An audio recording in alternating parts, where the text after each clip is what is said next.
We are live. This is the CHRILLCAST Live. I'm your host, Chris. I've taken the command back over from Will after last week. It was a total failure. He did too good of a job, so I had to bring us back down a pace. You did say I asked some good questions, so I appreciate that, Chris. You never give me any credit, so. Your beard's earned us $10 so far, so there's that. It has. And then we have a really cool guest who's been on multiple times before. Needs no introduction, but we'll give him one anyways. Who are you?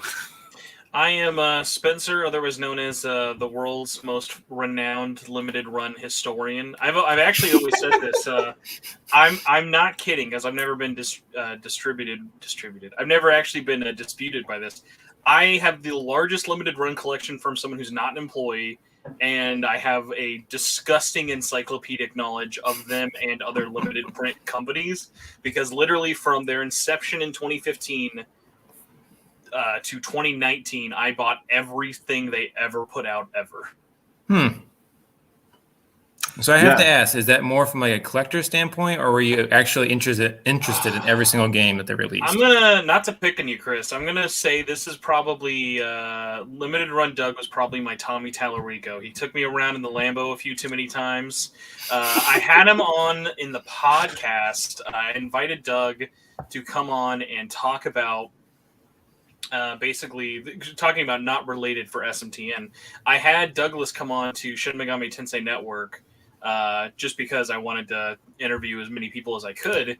And what was just to date us, this is literally like the early way I found out about them. Because back in the day when Limited Run started, we tried to get Limited Run to publish Caligula on Vita. Because Atlas did it digitally only, speaking of the sequel coming out on Tuesday. They tried to publish it, but Atlas Japan will never let anyone not them publish anything, because then they'd lose like 10 pennies. So that was a huge failure. But no, it was really funny of trying to get him on and talking to Josh a whole bunch, and then led me to being like, hey, I love the Vita. It's literally my favorite system of all time. I like the PlayStation 4, so let's just buy everything here because it's fun. I don't know if this drives you crazy, Chris, because you were showing me your massive collection of 4. Well, I have a huge Vita. I have a pretty big Vita collection. The limited run ones, it would drive me insane because the spines have the number. Yeah. I'd be like, why does it say 72? Don't worry about it. I'm missing the other 70. So hilariously enough, though, the breaking point for me, I don't know if I've ever told either of you this, was, and this is funny because I'm a huge Star Wars fan, when they announced that they were doing Lucasfilm stuff, I was like, I'm out, dude. I can't survive. I can't fucking, I don't know if it was just times were tough for me, or no, because I was really looking to move out and get married to my wife. So at the time I was like, dude, I can't be explaining buying $100 plus Game Boy Advance copies of Star Wars 1. It was just one of those things that I can't do it, dude. So it's just one of those really, really funny things of just you have to find a moment, you have to know when enough is enough. So hilariously, even though I love Star Wars was my I need to get out of here sign. Spencer, we have to pause. We actually have a donation, and we need to answer the question. When is Limited Run making a physical Jack Bros remake for PS Vita, Nintendo Switch, Online Expansion Pass, and Atari VCS? I will say, depressingly, probably never, because like I said, Atlas will never let anyone else publish their own stuff.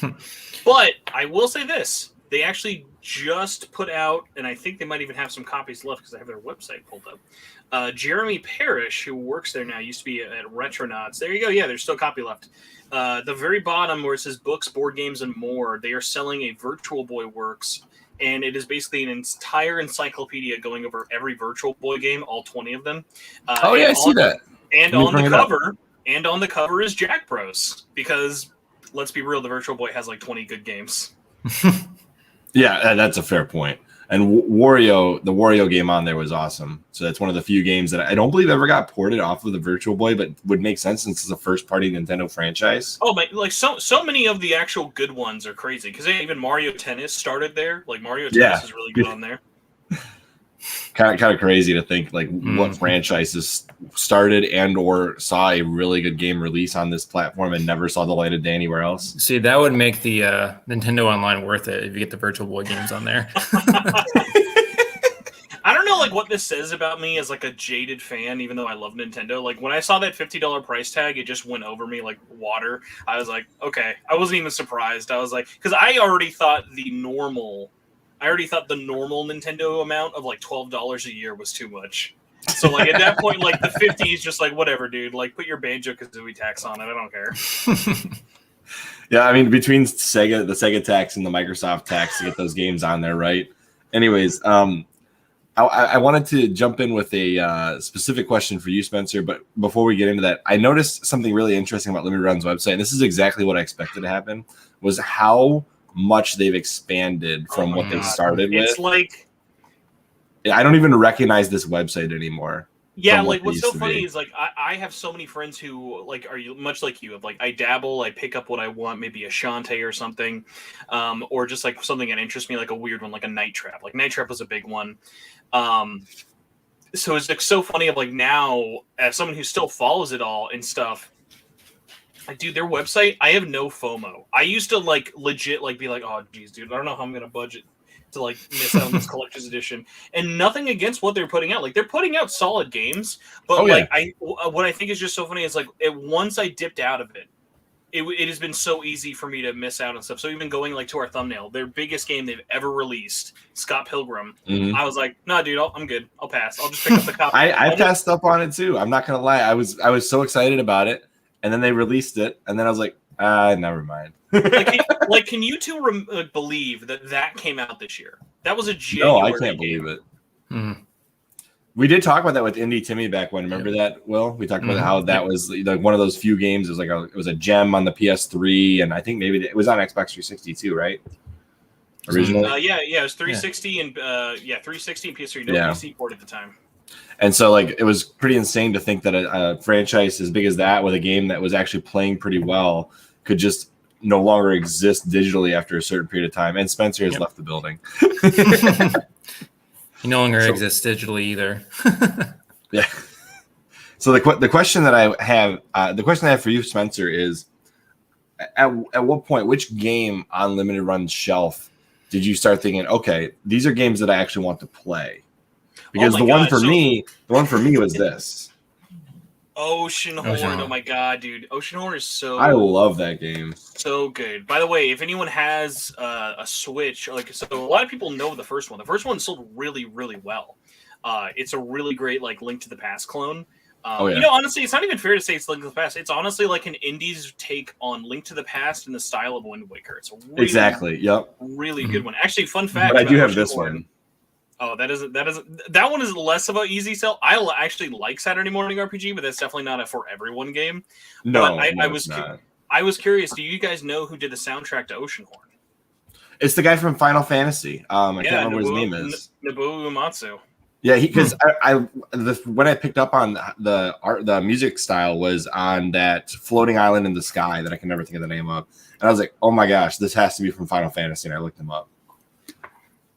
Yeah, so what's really funny about this, especially because people look at my collection, I wish I could show you guys, but my crappy cam would not do it any justice. But because I have on their PS4 up to 200. I'm in the 200s before I stopped, and on Vita I have all 101 games they made.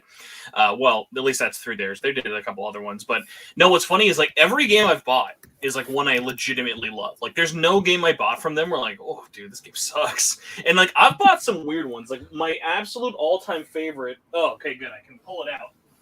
Is this? Well, it's this one, right? My wife gives me crap all the time. No, like I love Night Trap. Night Trap is really, really up there. I legitimately think I have 4 versions of it. I bought PS4, Vita, PC even, and that should say a lot because I don't like PC gaming, and Switch. So like I have bought almost every version of Night Trap, but they've released a couple more since. Now this is like my go-to one my wife makes fun of me for. It's called Ace of Seafood. Do you guys remember this game that came out like a year ago for the Switch and PC? It's a fighting game where you're a crab fighting another crab. It's called Fight Crab. And you have these giant utensils you're killing each other with. Okay. I don't remember this one. No, I don't know this one. This is what that team made. And it's literally, think like a survival sim where you are playing as ocean life and it's like if you've ever played Tokyo Jungle, think of a third-person explorer survival sim version of Tokyo Jungle with way worse presentation. It's a super weird game. I absolutely love it. We need to play this as like a let's play for the Krillcast is what it sounds like. Mm-hmm. Oh, that's actually a good point. Yeah, because you can play. There's playable Krill, and the best part, it's 2-player. It's co-op. Yeah, we need to do this. Yep. Mm-hmm. My only regret from limited run games is buying this. Are you not a Windjammers fan? No, I like the game, but like literally after I bought it, the problem was the hype for it died before the physical release actually got to consoles. So like there was nobody to play online with. So I regret waiting for the physical version when I could have got the digital version and played when it was actually still kind of hyped. If you remember at the time, actually, Limited Run was doing this thing at the time where they were trying to think of as many ways to get you to double dip as possible, because there was, believe it or not, there was an era before Limited Run started doing open pre-orders for everything. There was an era where Limited Run would make multiple variants to like give people excuse, because like originally the thing was you're going to buy one to keep and one to keep sealed and one to play. I'm never that guy. Any game I have sealed is only because there's a cover variant. And they were doing this thing where they would have collector's edition exclusive covers. So that cover you have right there is the regular edition, and then on PlayStation 4 and Vita, there's a blue cover that is only on the collector's edition. And what was so funny is like I have 6 copies of Windjammers 1 through them, two on Switch, 2 on PS4, and 2 on Vita. And what was so funny about that was like I was buying multiple collector's editions that had the exact same contents, but just because of that piece of paper on the inside was different. It was absolutely insane. So I will say this: I was never tempted to buy a Switch limited run game, mostly because there was not very many that I was interested in. But they finally have one that I was interested in, which was the Axiom Verge 1 and 2 physical edition. Because I didn't actually realize the Axiom Verge 2 had launched. So I feel so bad for Tom Happ. Like, I don't know what it is. There are some games that just take so long for a sequel to come out, and no one gives a shit about them. Even though, like here's 2 very different examples. Axiom Verge 2, pretty well reviewed game. I don't think it's as well like received as the first one, but I think obviously it's hard to kind of compare that. And I haven't played it myself, so it's not really fair for me to judge. But then compare it to something else that was a super long in development game that also limited run released, and everyone fucking shat on because no one liked it at all. Like, I've seriously never met a single person who likes this. Super Meat Boy Forever. After literally almost like 13 years in development, that game came out and everyone was like, ugh. Like, because like that game had such an uphill battle of like take a Super Meat Boy that you know and love, remove the Edmund McMillan, and make it an auto runner. And they're like, I don't really like auto runners, but I'll give it a try. And then delay it for infinity is what it felt like. And then it just came out and nobody cared. And everyone who did care about it enough to play it was like, yeah, it's pretty skippable.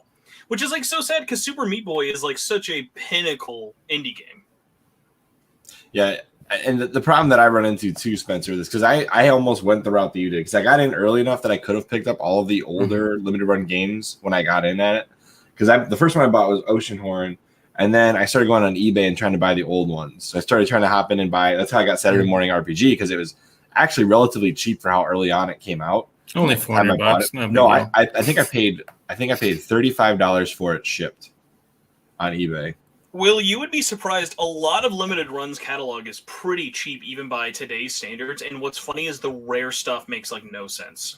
So I actually downsized a lot of my Limited Run collection for multiple copies of like even one, like a funny one going back to Shantae. I'm never going to play Shantae on Switch. Why did I buy Pirate's Curse? I already had it on 3DS, which I didn't play, and I have it on PS4. So I was like, okay, let's look at what Shantae is going for. So Shantae and the Pirate's Curse, at the time, I think it might even go for more now. I sold the collector's edition opened. Everything was open. Nothing was new and sealed about it. $500. It sold in like 3 hours. Yeah, no, they go so quick.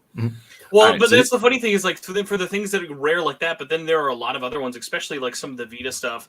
Oh, Vita's probably not fair because Vita prices ballooned like crazy. But like, if you were a PS4 collector and missed out on something, I'd be like, you know what, dude, like you're probably good. But like, I'm actually curious for both of you. So, Chris, you found out about Oceanhorn. I'm curious, Will, when did you first hear about Limited Run, and like, what was your reaction to it? Because I feel like anytime I ever tell my friends about it, they'd either be like, that's really cool, and never buy anything, or be like, that's really stupid, and still never buy anything. Yeah, so... Did you find out from me? No, honestly, no. So like, really? you're the first one I really talked about it, but no, I've been following Limited Run since the very beginning. And I thought it was like a really interesting thing that I thought was kind of a fad, sort of like the loot boxes that you get in the mail. And I was like, this is gonna fail. No one's gonna really want this. And man, I clearly don't have my finger on the heartbeat of gamers. But no, I don't remember the first game that I really started following. But as soon as they started publishing LucasArts stuff, that's what I was really interested in. And I believe they published a couple of the not Munches, but the Oddworld games. Yeah. And I love those games, so that was also very interesting to me. Chris knows this. I don't own any yet. He doesn't own any, but I was surprised you didn't pick up Pod Racer. Oh no, because you and I had already bought it digitally, right? I had already bought it digitally. That's exactly what happens. Every freaking time I buy something digitally, I don't like buying both. So like the same thing with Pod Racer. I had that same thing with Knights of the Old Republic, but Republic Commando. I had already bought it digitally, like right before. Well, that's Revenge. That's the other one. Still, though, there is a steelbook for fucking Pod Racers, Yes. Racer's Revenge. This should not exist. No, it's beautiful, though. Oh, man. I love the premise of it, too. It's like, Sebulba lost to Anakin. Now he needs to rebuild his empire of pod racing. It's like, why is this a game? So, I have to ask you, actually, because I know there's always a lot of Xbox love, and I love bringing up Xbox, even though I have so little Xbox memories myself. So, Will, I have to ask, as a huge Oddworld fan myself, did you get into Oddworld on the PlayStation or with Munch? Munch. That was the first one I had. Yep. Have you seen the Munch's Odyssey Collector's Edition? Yeah. You mean in person or online? Yes, I've seen it online. Okay, I was gonna say because I literally have all my Oddworld games. I mean, if you want to show it to me right now, if you're saying you have it, I at least just have to show people because like it has one of my favorite collector's items of all time, and it does not have any reason to exist. Yes, it does. It's Munch's Odyssey. I really hope they remake that one like they're remaking the old Abe games. Hey, I'm just happy I finally got my hands on this. All right, so after only dropping 1,000 boxes, so we have this monstrosity here, and I love it. So if anyone remembers, this can, here we go, was the original Xbox cover, which is a cover on the Vita version. They included, oh, you're not going to pop out, are you, this time? Are you on the left? Because it likes to get snugged on here. I gave you the big screen, Spencer. Oh, thank you. Even though I have no idea what I'm doing. Oh, you got stuck the other way. There we go. They included an actual can. Oh, yeah, I remember that. For Munch's Odyssey. There's nothing in there. It's completely worthless, but it's just such a, like... But it's cool. That's a great thing to do. And what's funny is actually being a fan of Limited Run started making me get so picky towards collector's editions. And because I was buying so many so often that it was so easy for me to look at something that's like, all right, give us $20. We're going to give you a poster, some 4x6 cards, and a slap on the ass. And I was like, I hate this. But so like, it's made me be like way, way, way meaner to the crappy ones. But like for when they do like really crazy ones that don't really break the bank but are interesting, like stuff like that, I really, really like. Yes. Well, like Metroid Dread, the $90 edition that sold out and is being scalped everywhere right now. I did manage to land a copy of that. It was going to be a gift for somebody else, but they don't want it, so we'll see what I do with it. I haven't decided yet. Oh, you better keep that. That's a nice collection. I didn't realize how nice it was until it showed up. Like it's a big box PC sized box. Have you opened it? Like, have you actually opened it yet? The top part was unsealed because of the way it was shipped for some reason. So I was able to open it up without opening the book or anything. But I looked at it and I was like, "This is awesome." So like I was looking through. Actually, I wasn't. My wife was looking through the book because she for whatever reason she doesn't care about almost anything I ever buy, but she likes opening it. So like for whatever reason, she just likes like opening stuff I get. And so I saved all my stuff. So she liked opening the amiibo. Doesn't care about it. She scans it once, never touches it again. But she liked it. And what was so funny was we pulled it out, and actually here another thing, because I have everything next to me. I just put it on my shelf today. The Metroid Art Book. I thought it was a art book. By the way, he's not kidding. It is beefy. It's awesome. It's like 100 and something pages. This is the size of the box. The book is the box. So the best part about it literally. is there is no. It is not just Metroid Dread, and because normally it's everything, right? It's the whole series, isn't it? It's the whole series in art that like we've never seen this like high res before, from like the NES all the way to like the Game Boy stuff. Yes, like I'm actually considering just keeping it. It's so I was gonna say it's so nice, and like for $30 extra, it's a complete like slam dunk. Oh, I had to get mine secondhand, so I did pay a little more, but not much. Plus the I got in before the scalpers took over. Yeah, the steelbook's all right. I have a problem with steelbooks. I hate steelbooks with no slipcover. I totally agree. I will only agree on that in the sense that Nintendo is dumb and they don't. Well, it's not always. Nintendo does not like to put the spine name on it. Like this is a nice steelbook, but without the slipcover, it's got no information.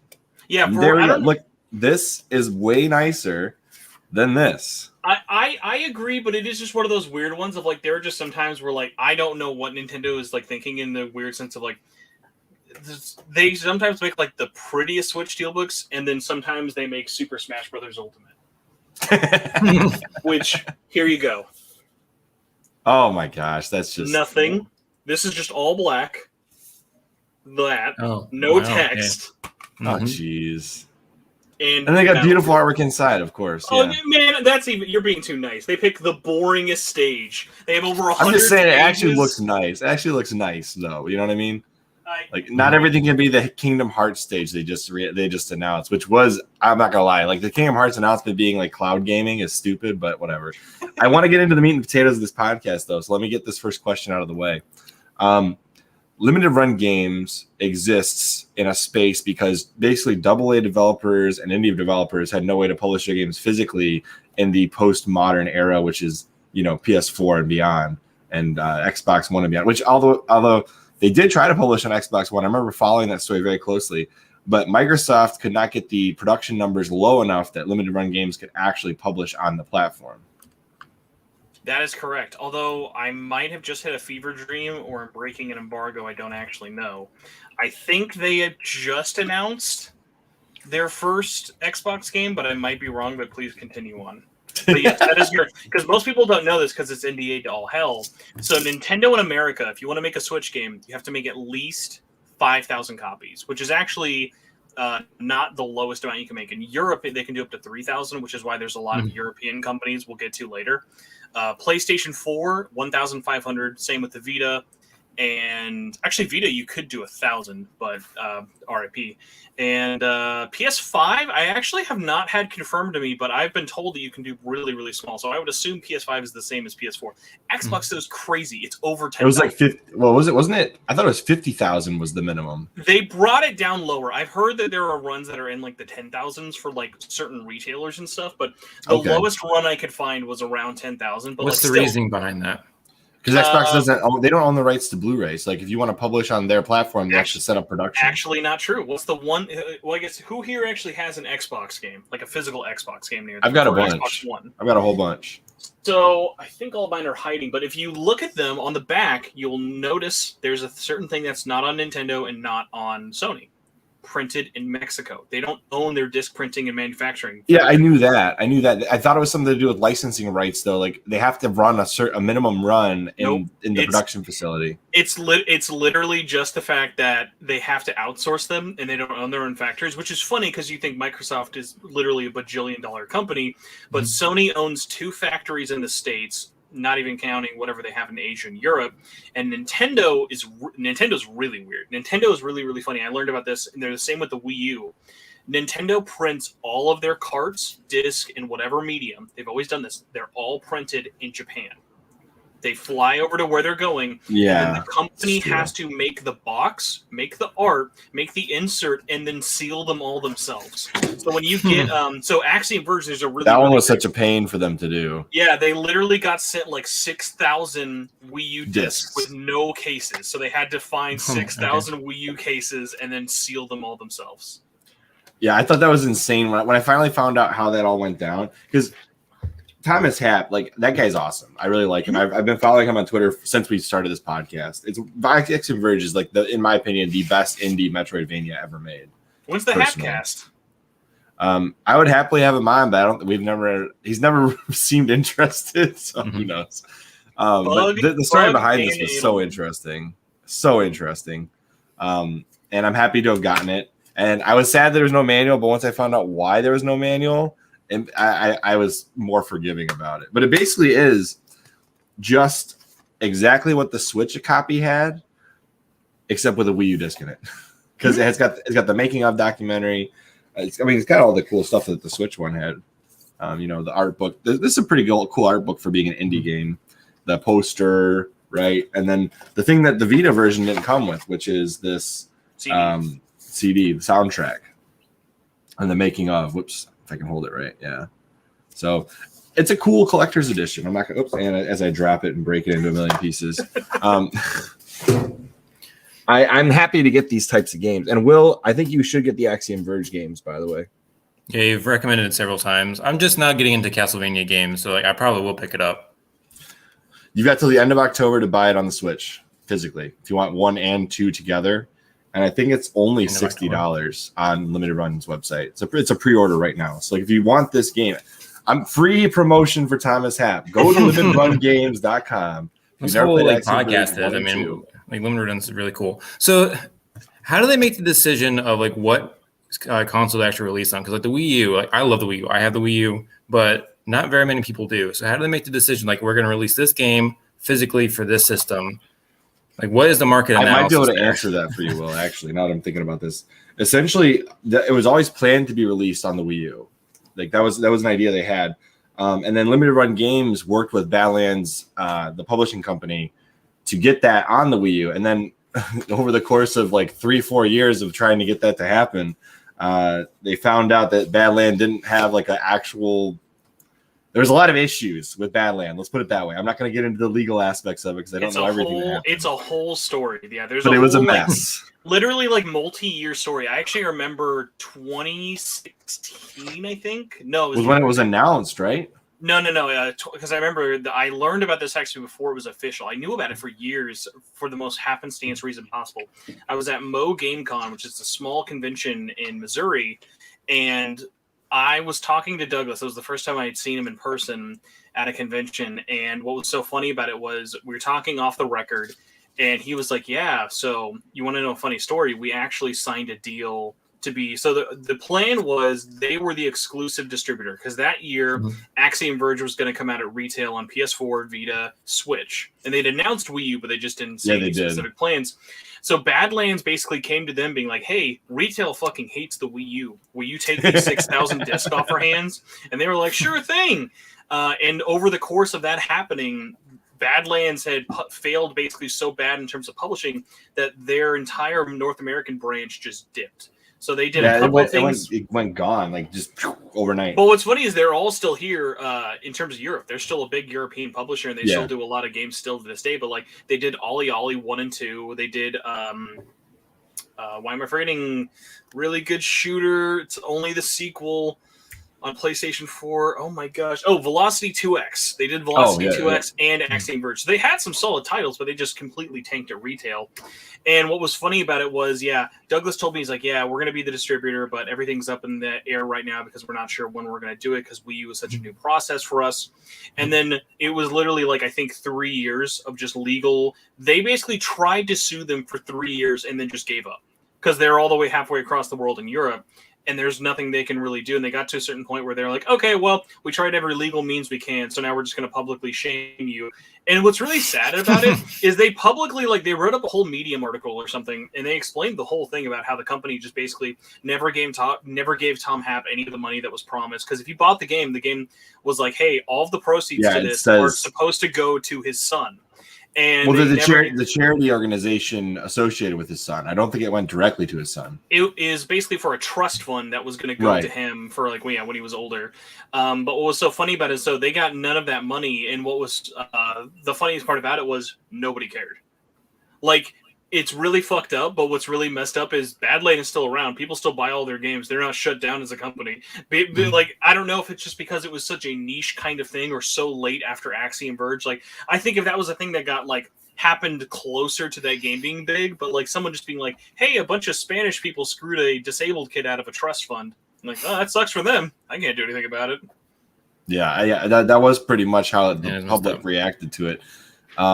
Which was sad because I thought the whole, like, when you read that's the even funnier part is when you read the material included in the standard editions sitting on store shelves. It actually talks about how Badland promised to give donations to him despite him never asking for it.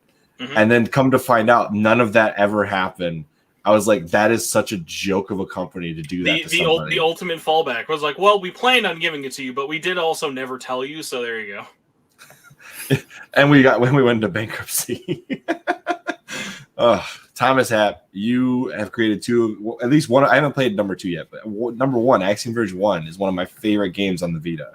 That one, Shovel Knight, Retro City Rampage. Some of my favorite games are indie titles on the Vita, and it's probably mostly because Sony just dropped the ball on the Vita altogether. That's a whole nother podcast. We can't get into that. Yeah, so here's what I want to start out with on this then, since Will just asked a good question to start the podcast off. If I remember correctly, the story of how limited run games started was they had several games that they wanted to publish physically, could not find any publisher that would do it, so they looked into how to do it themselves, and that's how they published their first game on the Vita. Can I be the comic book nerd guy and I'm actually you? Do it. Do it. All right, that's what I remember. I apologize. I have a very disgusting memory for all of their history. So Limited Run is technically a sister studio to a company called Mighty Rabbit. Mighty Rabbit Games developed Breach and Clear, and hilariously was like really, really popular on iOS. It like super ballooned up. They did a Vita port.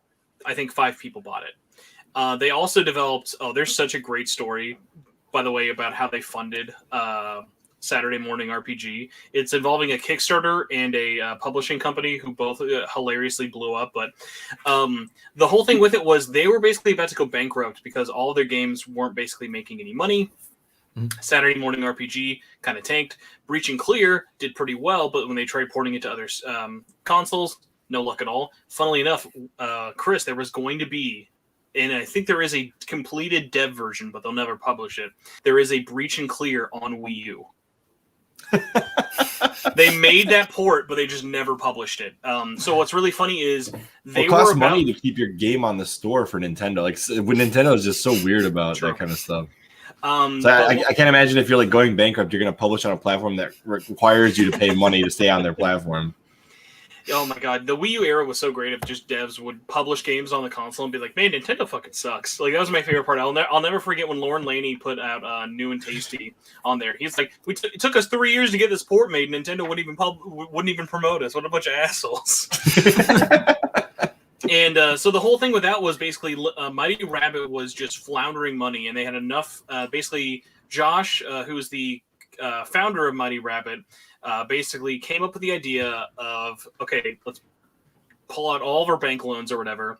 Him and Douglas, I know Josh put out a financial incentive. I don't know if actually Douglas also put anything out. He's also the co-owner of Limited Run, but I know at least Josh definitely did take out a big loan, and he basically did the minimum for, I'm going to print 15,000 copies of Breach and Clear. And what's actually funny about Breach and Clear getting printed on Vita is Breach and Clear on the Vita store was published by Gun Digital. Or, no, I'm sorry. The original version was published by Gun on iOS. Then Limited Run wanted to do the console ports, and Gun was like, hey, you guys take the IP and you can do that. But they only own the IP for those ports. Even though they made the game, they only had the right to publish on those consoles. So Gun still holds the rights to Breach and Clear. It's just like a weird rights battle thing. But they were like, hey, whatever, we're not going to make a Vita port. If you guys want to publish it, go for it. So they gave them the okay to print 1,500 copies. And when they printed 1,500 copies, originally there was like very little traction. And then I forget this guy's name. It's like Randy something. He's one of the producers over at Gun Media. He got really, really big with Friday the 13th when Gun published that game. So he just posted it one day being like, hey, look, it's a physical Vita game. And it's going to be rare on this company called Limited Run Games. And then it blew up from there because it's definitely, there were peaks and valleys for Limited Run with a lot of like the first game sold out, not a problem. The second game had a lot of hype and then sold out for sure. But it was like, there was such a large gap between releases that it was kind of a, like wait and see for a lot of stuff for it, because like they would take like I think between the first, second, and third it was like almost like 1 or 2 months of a wait. Ironically, actually, what was going to be the third release was supposed to be Cosmic Star Heroine. Talk about indie classics. That was supposed to be. I was following that one for a while. I ended up getting it, trying it, and I ended up not liking it as much as I thought I would, so I sold it. So Cosmic Star Heroine was supposed to be the third, and I think it was like the 60th or 80th or something. It ended up being pushed back. Yeah, it was very, very way back. But what was so funny about it was then, hilariously enough, going back to Will, their third game, by just complete dumb luck, was New and Tasty. And the original plan was New and Tasty was going to just be PS4. And they told them, like, hey, because back in the day, Limited Run printed everything before they put it on sale. And the whole thing with it was, okay, we're going to do New and Tasty. It was a big deal. They actually announced it through the Vita Life, the Vita Lounge magazine. It was like a back advert. And they were announcing, because the Vita port for New and Tasty had been in development hell forever. And they announced they were going to do 5,000 copies on PS4. And at last minute, they were able to basically beg/scrounge up enough money, because this was the largest thing they've done before. They did 2,500 copies on Vita for New and Tasty. So what was so funny about that was then I think Oddworld was really kind of what bolstered it first, because it was like, that's a series a lot of people know. It's not the biggest series out there, but that gave it a lot of good caveats that just another indie game developed by them definitely wouldn't have given them. But yeah, that's kind of like the first one I always like to remember of like New and Tasty was when I really started paying attention to this outside of like, I liked the Vita and I liked collecting stuff physically. That's kind of all I needed. Whereas like, everything else just kind of kept the momentum going for at least like 3 years for me. This game that I never thought was actually coming to the Vita ever kept me on their hook for like a solid 2 years waiting for them to announce it. And then when I figured they weren't going to announce it, like the week after I gave up, they announced it. And I was like, what? It's coming out? I'll never forget when they announced the Vita version for Night Trap, because I remember I called my wife at the time and I was like, oh my god, you know that really bad game that you don't like, Night Trap? They're putting it out on the Vita. And what was funny is like, actually, Chris, if we knew each other at the time, I had been following the developer who made that, Tyler Hogle, for such a long time, because he'd had a Vita dev kit for like 2 years. Like he had been trying to get that port. Those are hard to get for a while it was, but it was less of the dev kit was hard to get. It was more of he's a one-man game studio and he's always working on like 3 different games. Know that. Well, he had a port for iOS at one point in time that I don't think ever saw the light of day. No, yes, you're correct. It was going to be part of the Kickstarter out. And I forgot about that, because they released a mobile version. He demoed that first. And then didn't the devs of the original game reach out to him and they wanted him to port it to actual consoles after that? Yeah, Night Trap has such a funny thing of like the original Kickstarter was such a flop, and then they just kind of doing this last minute was way bigger than the Kickstarter was going to be. And it's crazy that one person was able to pull this off. Like that's the thing. Like nobody realizes how little there is in the dev space for some of these indie titles that did get published by Limited Run Games. Like you buying that game might be supporting one person making those games. I will say it is very interesting kind of talking about the landscape that 2015/2016 when they really got started compared to now was like retail was definitely slowing down. We were not getting a ton of retail releases, especially for indie games. Whereas like now the state we live in, the state we live in, there's like 15 horse games out physically every week. Like you can buy BB and Tina horse racing on PS5, Switch, Xbox Series X, whatever. Like companies are releasing whatever they want all the time. So the problem now, like it used to be, oh my God, no one will publish my game physically. How will it go on? Because like, the problem digital indie games faced, and they still face now, is they are released in a just basically swarm of who's going to give a shit about me. Like, because there are just so many games coming out all the time that it's so hard to pick up steam and momentum. Whereas, what am I trying to think? So, whereas like now, retail is your best bet, but because there are so many companies putting out retail stuff, whether it be someone like a Merge or a GS2 and other ones who do retail stuff like that, like a PM Studios, it's just so much harder of like, okay, what can we do to be interesting? Like honestly, the last time I saw a indie game at retail where people really cared about it was Streets of Rage 4 and this one. Like Doki Doki Literature Club does not look like a game that would be at Best Buy. But that got published on the PS5 physically. PS5, baby. I know everyone bought the Switch one, but no one. I'm apparently the only one. I had no version. idea that had a PS5 release. It's very clean. And the only reason I know that game exists is because of PewDiePie. Oh, really? See, I'm miraculously spoiler free on that game. I have not been spoiled yet. He played through, like, I remember he was like, I'm playing this literature club game or something like that when he was still on Twitter. And I was like, what on earth is this? I logged in and I was like, oh, this is just like a dating sim. And so I started skipping ahead because there was lots of interesting reactions in the comment section. Mm-hmm. And that's when I realized it wasn't what I thought it was. I was like, oh my goodness, this is a different game. Mm-hmm. Now, the one that I'm sad I didn't get, and one of the ones I really wanted was Salt and Sanctuary. That one went really fast. It was so fast. That was another. There were so many times I have of like memories where it's like Chris and Will, you guys will not believe like me at my day job in the office of just like I got an emergency bathroom break or steal a computer. I got to do something multiple times because before they did open pre-orders, it was like, hey, we made 3,000 of this game. If you want it, you got to get it now. Well, yeah, and you always knew right away what that number was going to be, so you knew your chances were low.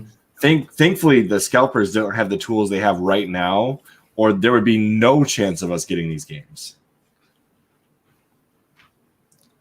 Now, Will, if there was a title you were going to get, which one would you have gotten? Oh, there's so many. I've been looking through the freaking website this entire time, and I'm just kicking myself. I don't even want to talk about it.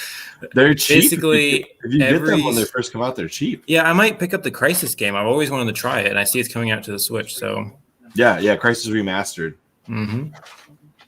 Yeah, I have to say, like, if you want an indie game and you don't want to have it digitally, this is the way to get it. And I see the Axiom Verge. Yep. What's so funny and sad at the same time is I think it's so funny. Back in the day, we used to like beg Limited Run to do things like, oh my God, Limited Run, please do this or please do this. Whereas like now they've become so big, kind of going onto the website of they're like the mainstream indie publisher. Well, like no, it's not even that. Like I don't even think it's them being mainstream. Like when I see them publishing some stuff, I legitimately see people in the community go, oh God, I don't want them to publish it because then it's like one of two things. It's either going to have way too much stuff like kind of attached to it, like a lot of tchotchkes you don't want. Like here, actually go. You were just there. Go to the Super Meat Boy Collector's Edition. I just bought that. Why is this even? That's going to arrive probably in the year 2030, whatever. I had to buy it because it's the last Vita Collector's Edition. This is like such an example for me of a like what a fuck you Collector's Edition that was so not worth the wait. So they made these copies in 2019. I actually have a copy from 2019. And they just sold it in July of this year. This is what's in it. It is a meat packaging thing, like you know how you go to the superstore. There's like the styrofoam with the plastic, and you poke the holes on the meat. There's that on there. And what's so sad about it was it's that the game, a poster which you'll never use, and a fan gamer figure from like 3 years ago. The fan gamer figure, by the way, which I think like retailed at around $15. So you're buying a $30 game, a $15 figure from Fan Gamer that's sold out and years old, and a poster for almost $80 after shipping. That's ridiculous. Mm-hmm. It by the way, like what a sad like way to end your Vita line. By the way, with that of just like of us basically like we're doing a hate fuck for the transaction.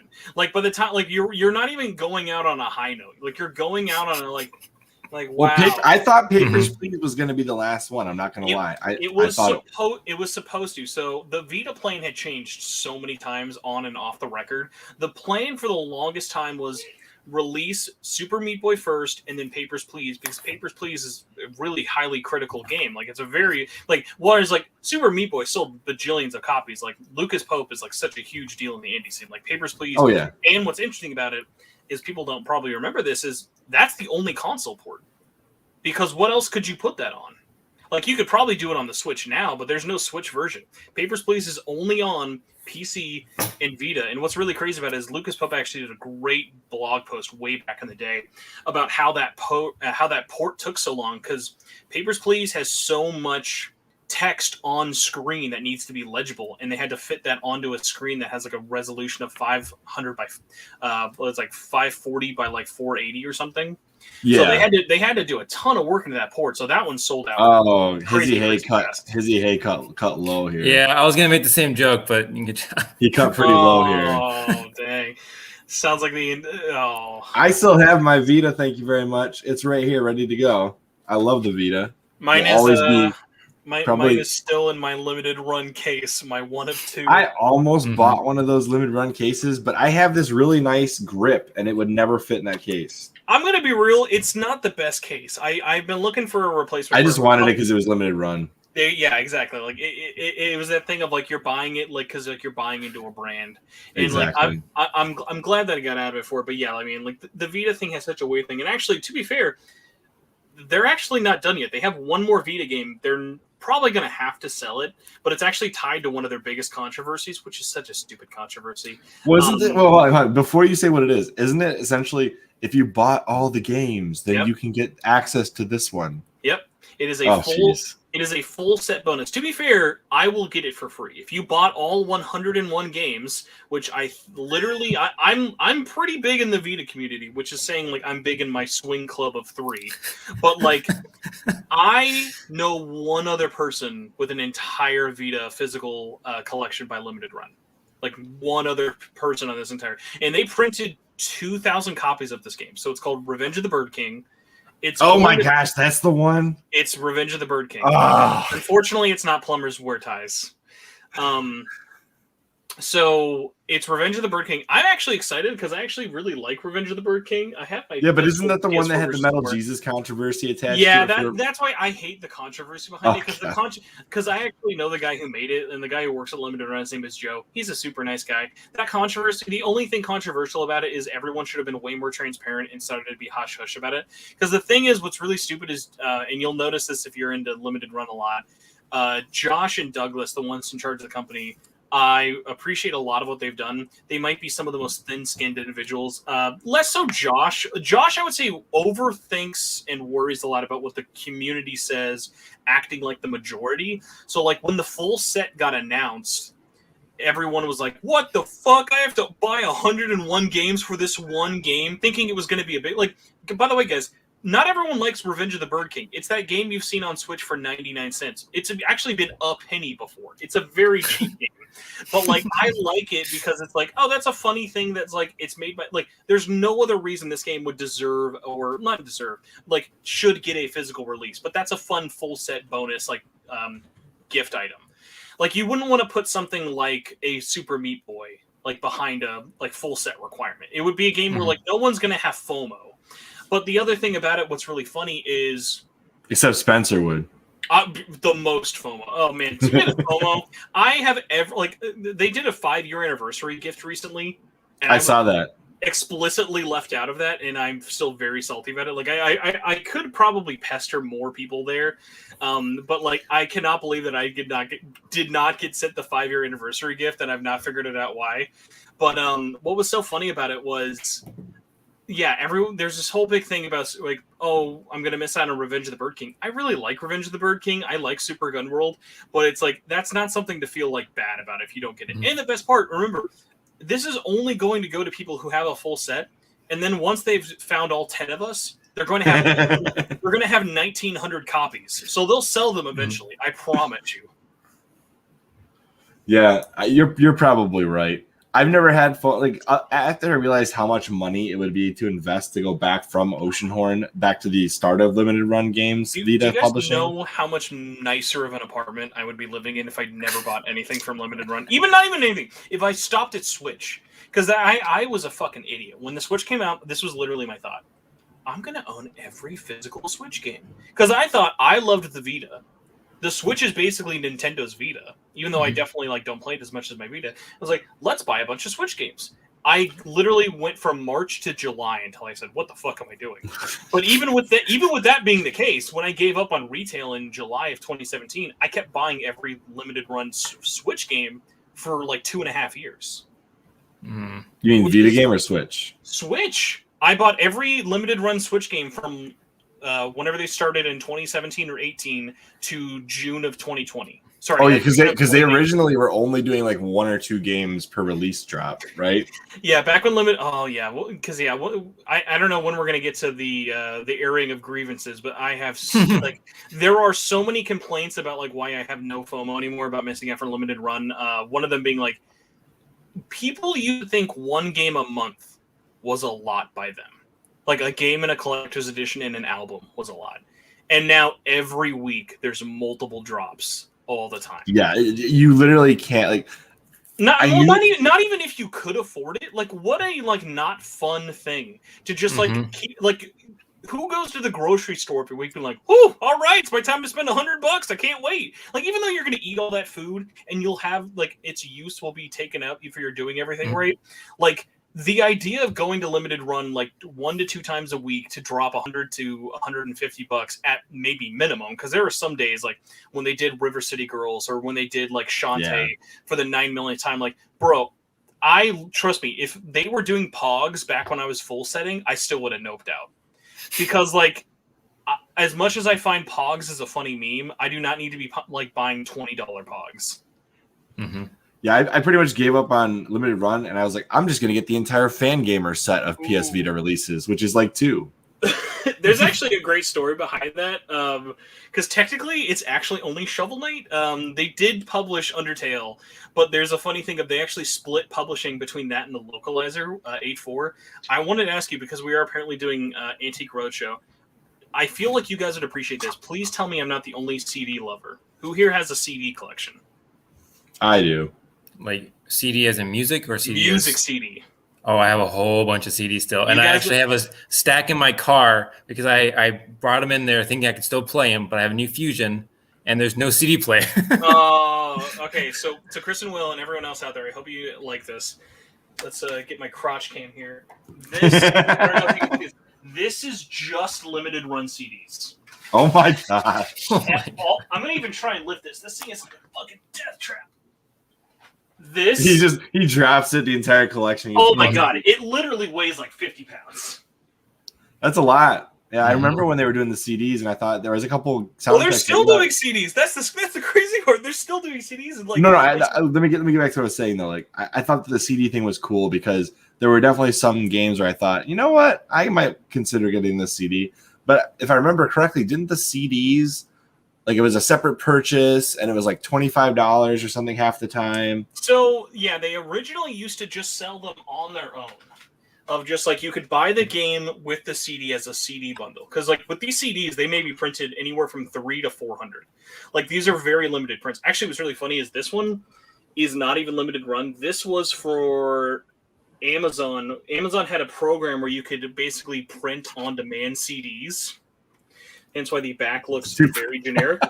So I don't know Sean Murray, not from No Man's Sky, but Sean Murray, the composer, did this on Amazon. And what's funny is I posted about having a limited run complete CD soundtrack, and they were like, "Do you have Reach and Clear?" It's like $5 on Amazon, but I'll never forget this. This was so great. The guy was like, "Hey, I'll just ship it to you. I don't ever listen to it. If you want it, I'll just ship it to you right now." He didn't want shipping. I'd never talked to him ever before in my life, and he was like, "Do you want this CD?" And I'm like, "Fuck yeah, do I want this CD? It's at the top of my collection." Hey, just for fun, how much is a copy of Reach and Clear on the Vita now? Because I remember at one point in time, a unsealed copy was going for like $200. Oh, definitely not. You can, I mean, like maybe it changed because of the Vita boom, but funnily enough, like there were years, like Breach and Clear is not a game where people want. You want it because it's the first one. Okay, yeah. Yeah, but look at how expensive these things are. But like also look, everything Vita's gone up. Like seriously, before last year, you could buy Breach and Clear for under $150, brand new. No. You're totally wrong because I had been trying to buy this for like 2 years. I wish you told me. I've literally turned down copies of Breach and Clear because I know none of my friends would want it. I'll keep a lookout for you because every now and then I'll find people selling them. Although I will say this because you've shown it so many times. I will say I did diss a little Saturday Morning RPG. It has a fantastic soundtrack by Vince DiCola, who did the soundtrack to Rocky IV and Transformers. Now, Will, you would appreciate Saturday Morning RPG because every 90s kid would appreciate what they did with Saturday Morning RPG. Can I only play it on Saturday mornings? No, but the idea is they took like the idea of all like the Saturday morning cartoons from when we were kids. Yeah. And made an RPG out of it where you go like from one TV show to the next. I have to tell you though, Chris, I wasn't allowed to watch cartoons growing up. So that's a memory I can't relate. You're still a 90s kid. Yeah, are you aware of G.I. Joe? I'm aware of it, yes. I've never watched it. Are you aware of Transformers? I'm aware of it. Which one, the Michael Bay one or the old one? The cartoons? The old one. Yeah, like so if you were even like remotely, like if you've watched Robot Chicken and been like, I get that reference, you'll enjoy Saturday Morning RPG. You know, if there's one thing that makes me sad about limited run games is when you buy a game at retail price and like just for fun, I always check eBay to see if people are scalping it and reselling it. You say just for fun, and then you'll be sad later. You're like, let's see. And then you see that the scalpers can't even get their money out of the game that they just bought. It's like like when they would resell games, like for example, Windjammers. After Windjammers sold out on limited run games, I saw scalpers putting it up there for like at retail price because they knew they wouldn't break even. Yeah, that's why I'll never understand the complaint and criticism about limited run is like, oh man, they're only catering to the scalpers. Like, dude, scalpers make like nothing off limited run. Very little. Yeah, like in the rare cases of, even though, like I said, I made $500 off a collector's edition I spent 80 on. Like, for the most part, all the games where you'll see people buying a whole bunch of copies, like the only way you're going to make it rich quick by being like getting stuff through limited run is just by being really lucky or just deciding to purge your whole collection. Because a lot of it is like, if you're going into it to flip them, you're going to be disappointed. If you're someone like me who's buying them to play, fuck yeah, you're going to enjoy it because you're bidding a whole bunch of games that you'd never get otherwise. Yeah, I do think Breach and Clear on the Vita is the most expensive one, if I remember correctly. Because I was a little bit sad to find out that if I had just waited like 2 months after Night Trap came out, I could have got it for less than retail. Oh, dude, yeah, no one cared about Night Trap. That was a really, really sad part. No, actually, it sold out within a minute. Do me a favor, type in Metal Slug 3 Vita, and I can actually tell a really funny story about how Limited Run actually broke the ESRB's law. How'd they break ESRB law? So scroll down, yeah, keep going. Show me all the covers. I just need to see the covers. So it doesn't look like anyone has it anymore, but there was one that would print it without the T for teen, right? Nope. So ESRB has a strict rule. You cannot have a character pointing a gun at the person purchasing the game. And that cover of Metal Slug 3 is just someone pointing the gun at the person. It's a great cover. By the way, even on the back, they just reused the art. Here, make him bigger so I can see this, Chris. Oh yeah, hold on. I guess I could do it. Hold on, I'll make him big. Make me big, Daddy. Oh, so, yeah, yes. Okay. So how is this different from like the first one I think of is the Halo CE cover? Is this because he's tilted down just a little bit? Yeah, so it's all about the instinction. Like, honestly, the ESRB's picky unless you make them a lot of money. So Red Dead Redemption and Red Dead Redemption 2 with John Marston's like, like that should count, but it's Rockstar and they're going to sell 1 million of them. So why does the ESRB care? This is like 2,000 copies. Why would we care? So they printed this not realizing that they goofed. And they hadn't printed the PS4 version. So they had to do this, and I love this story so much because they basically will never talk about it because they could get fined, but I mean, it's been so long, who cares? So they had to reprint with this cover, and then another Xbox callback. This is the original Xbox cover for Metal Slug 3. So cool. They had to open up every copy of Metal Slug that they had printed back in February from Sony. In July, they ripped open every one, put in this cover, sealed it again, and they had to ship them out. And the only reason I have that copy is because for, I think, literally 2 days, someone in the shipping room didn't get the notice, hey, don't ship these out. We're going to get fined if these go out, because they were already printed and ready. So I think like somewhere around like 300 got out there. If that, like it's a very tiny amount. Like I remember even I asked them when copies were going around, and they were talking about how the cover had to change. Because again, if they talk about it, they're more likely to get a fine by the ESRB. And I asked them, I was like, hey, can you save me a copy? Like, can you save me a cover? Like, I was asking employees. I was like, could you guys hold me one? Because, like, I have stuff that they've actually never put out before, just from asking. Because they have a lot of experiences of, like, stuff printing. Like, actually, the thing I posted on the SMTN Twitter, that postcard was printed for PSX 2017, and they never released it. And postcards was a big thing, if you remember, Chris, back in the day. Yes, I do. I was sad when they stopped doing that. When you get limited run, you would get, with every order, a sticker and a postcard themed to the game. And I have every sticker and postcard they've ever done. And that PSX one they did, they printed a test batch of 50. They didn't like how it looked, and so they just kept it. And back when limited run actually liked me, Douglas sent me one, because he knew I was a big postcard guy. I was like one of the big collectors and stuff for things. So I have a couple of funny things that like I have that they've never released. Another weird one is these two cards. This is for a game called Ghostblade HD. It's like a shmup. It was actually published by East Asia Soft. It was originally supposed to be published by Limited Run. And then Limited Run found out that there was going to be an Asian printed copy. And they went, fuck that, we're canceling our release. Because their whole thing is that they were like, we are exclusive. Because if we're not exclusive, if you're publishing with them, it has to be exclusive. Yeah, so if you're not exclusive, then we're going to cancel it. So they found out that East Asia Soft was going to do a publishing there. They canceled. That was that was kind of a controversy in like the Vita subreddit. I remember, because there was a lot of people that were angry. They decided they weren't going to do that one. Yeah, and that's actually come up with a couple of other things. If they've actually stopped the sale of Asian English games in America before. So if some cases have come up of like, let's say, and this might happen again with River City Girls. Limited Run has a very tight-knit relationship with Way Forward. They told Asian publishers who primarily market to English sellers, like Play Asia, they said, you cannot sell your copies until the game is out. Yeah, Papers, Please. That like translucent Papers, Please. So what was funny is then people started finding out that if you went to Play Asia and you lived in an IP address that was in America, it would just say, you are not allowed to buy this game until it comes out. And then people around the world otherwise couldn't. And we found out eventually it was because Limited Run was telling, basically they were making deals with people being like, hey, well, it's not even deals. It was more of just being like, hey, you can't sell this game. We have the exclusive rights until now. And now you can sell it. There was something. Oh, okay. Here's something that makes me ultimately sad. Look at this. A Limited Run game being sold just the cart. Yeah, that hurts a little Who bit. buys a Limited Run game and like that cart? See ya. I understand seeing a loose GBA cart. I understand seeing a loose DS cart. Like I want to report this seller for. This is how tough. By the way, guys, these aren't large cartridges. Because I know 5 of us out here have it. Here it is.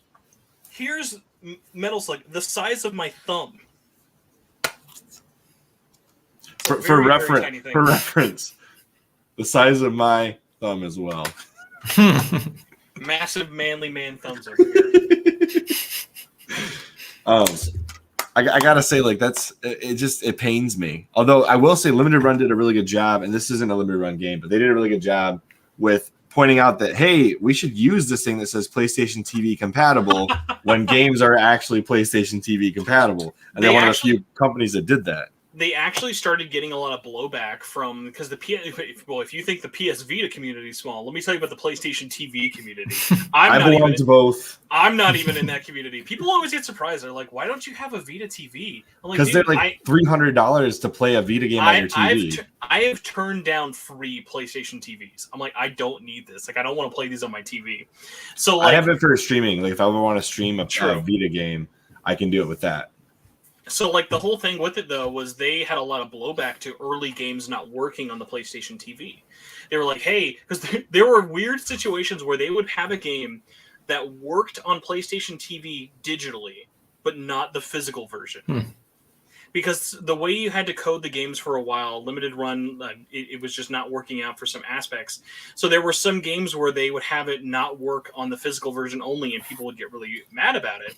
And it was just so funny of like, man, I understand being a vocal PlayStation TV fan, but like that's a losing battle. I like when I see the PlayStation TV logo, but like there's no nostalgia for that. Like in terms of like no one's looking for the PlayStation TV game compatible retail list.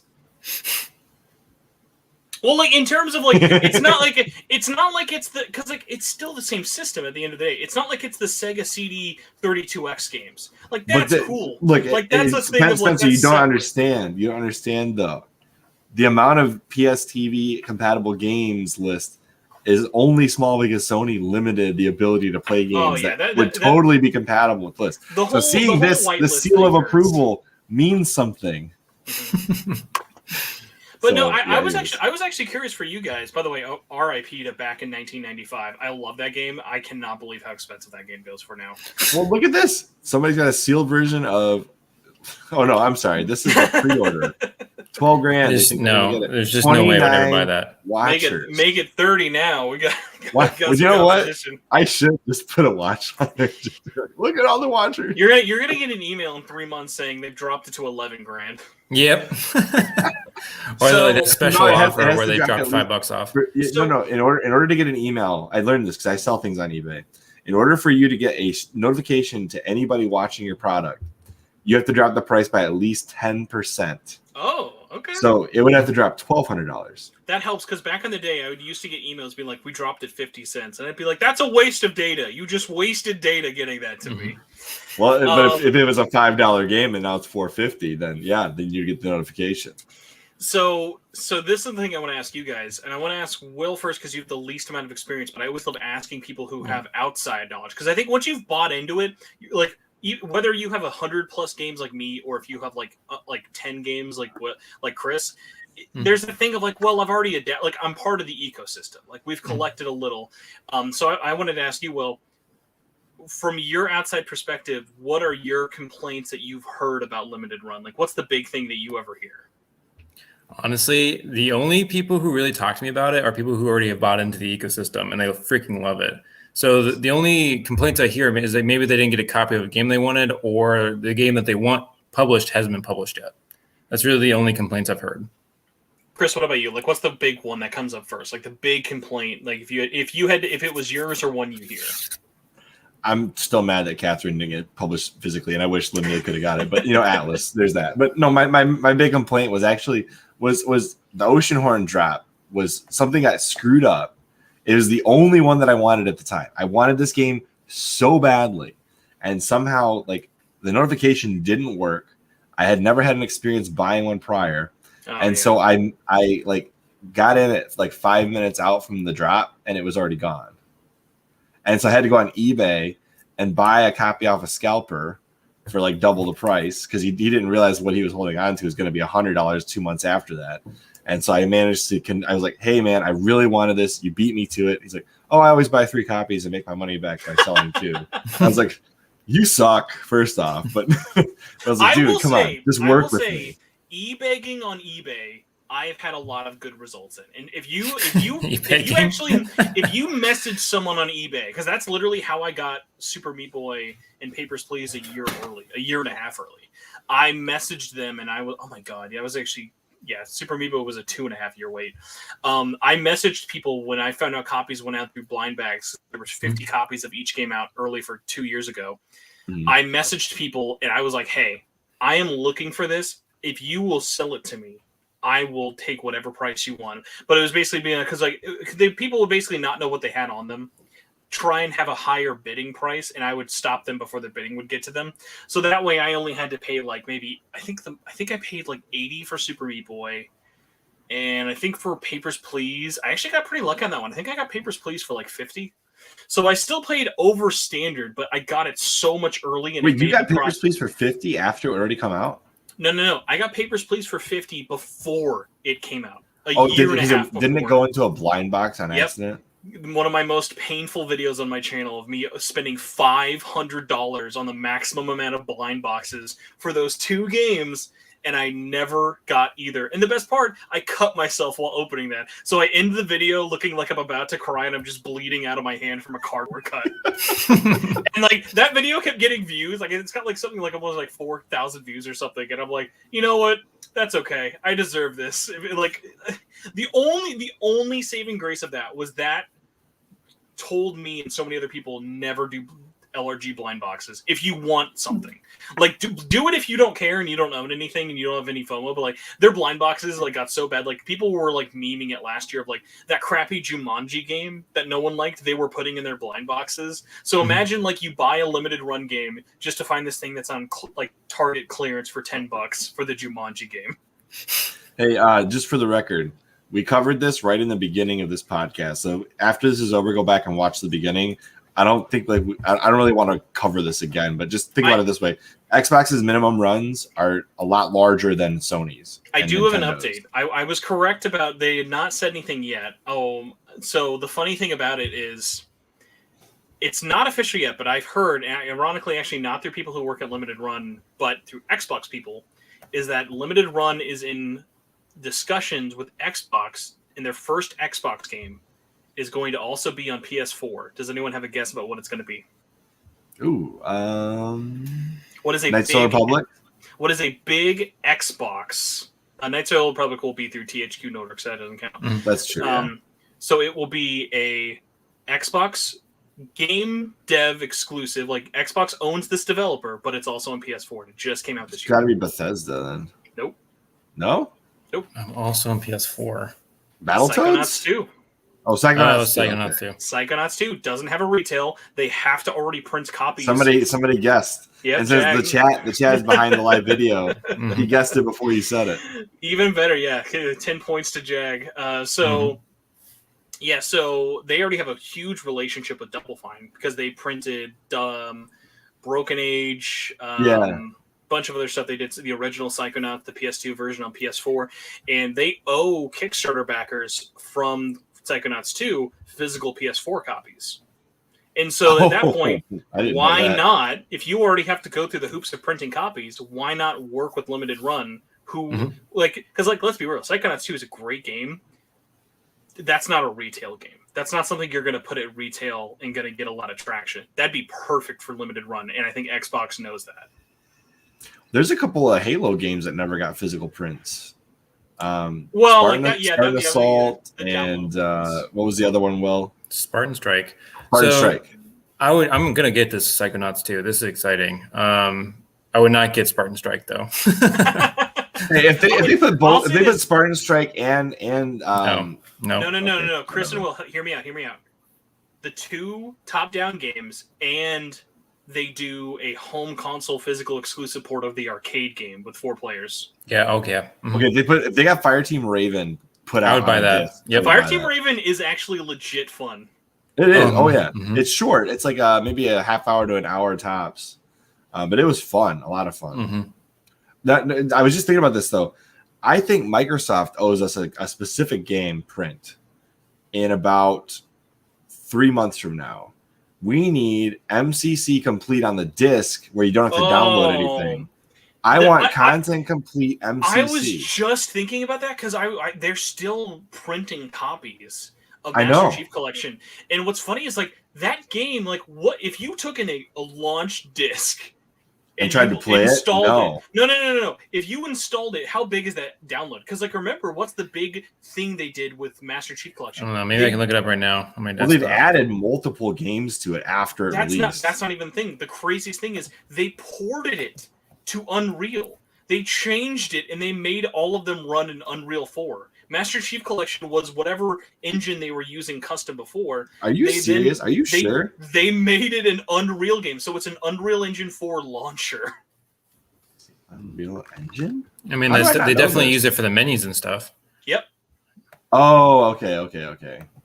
So the game's codes are obviously still the same, but it's like how you had me so confused for a second. Well, they didn't like remake them in Unreal, but the whole thing is like how you can make a PS2 emulator in Unity. It's just like that, but with Unreal. Huh. I did not know that. And I've known a lot about the MCC. I didn't know that. They actually removed a lot of the original file menu systems from Halo. I would love a like actually complete Master Chief Collection, because my dream is hopefully I can either find the Xbox Halo Series X. I actually would really like that. Same. But I lost it. I missed that by like 5 seconds. It keeps going back in stock, so I'm a little optimistic for it. But also, like, we live in smaller town states. I feel like if we just camp outside of any retail store, we'll get lucky. But in like, November, so like Will and I are sitting out in like a tent outside GameStop. so my whole thing is like, I want nothing more than like I would love to just sit down and just co-op. Well, with the exception of 5 and Infinite, co-op campaign all of the games, because I've never played. You haven't played most of them, have you? I've only played multiplayer. I've never touched a second of campaign. Oh my gosh, you're missing out. Oh my gosh. We need to do a co-op Halo 3 with you then. We have to start with the first one, man. What are you doing? I had so much. But Halo 1 and 2 are 2-player only. You can't do 4-player co-op on those ones. Oh, okay. So I have to 3 say, is 4-player co-op. I had so much. Like happy points or like happy. I'm 90% sure. Let me double check, because I remember when Installation 00 and I were talking. I guess I've never tried doing it with more than 2 people. It blows my mind that I just now realized that. No, you're correct, because I remember there was the big deal with 4 because there were 4 characters you could play as. Like, obviously with 1 and 2, it was just like your 2 chiefs or your 2 arbiters. Or the arbiter. Well, no, because the arbiter and chief weren't together at all until Halo 3, and that's why you could play Arby and the chief in Halo 3. That's right. Oh my god, I've not heard the term Arby and chief in so long. So yeah, like I'm excited to do that, but that's super off topic. But yes, Xbox. But this Xbox brings me to what coming. my point was, though. My point was, Limited Run had a rule, and I think they broke it once or twice. But only games that released through Limited Run had to be content complete. Oh, they've broken that a lot. They've broken that rule so much. Well, this one comes to mind specifically. Yeah, that's like was. It's a special case.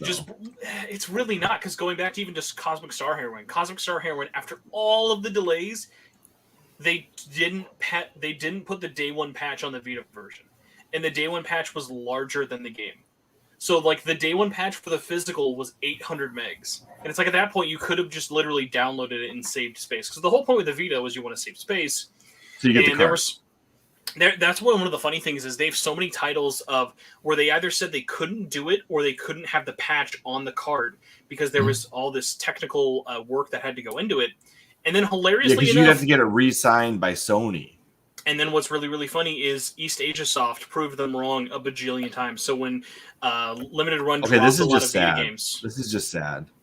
That's true. Do you know about that? I did not know that. That's sad. Oh my god. Okay, so I'll tell that one really quick because it actually ties into who it is. So, the devs for Scott Pilgrim are they basically split up. They were like Ubisoft Shanghai, and now they're at like tribute games.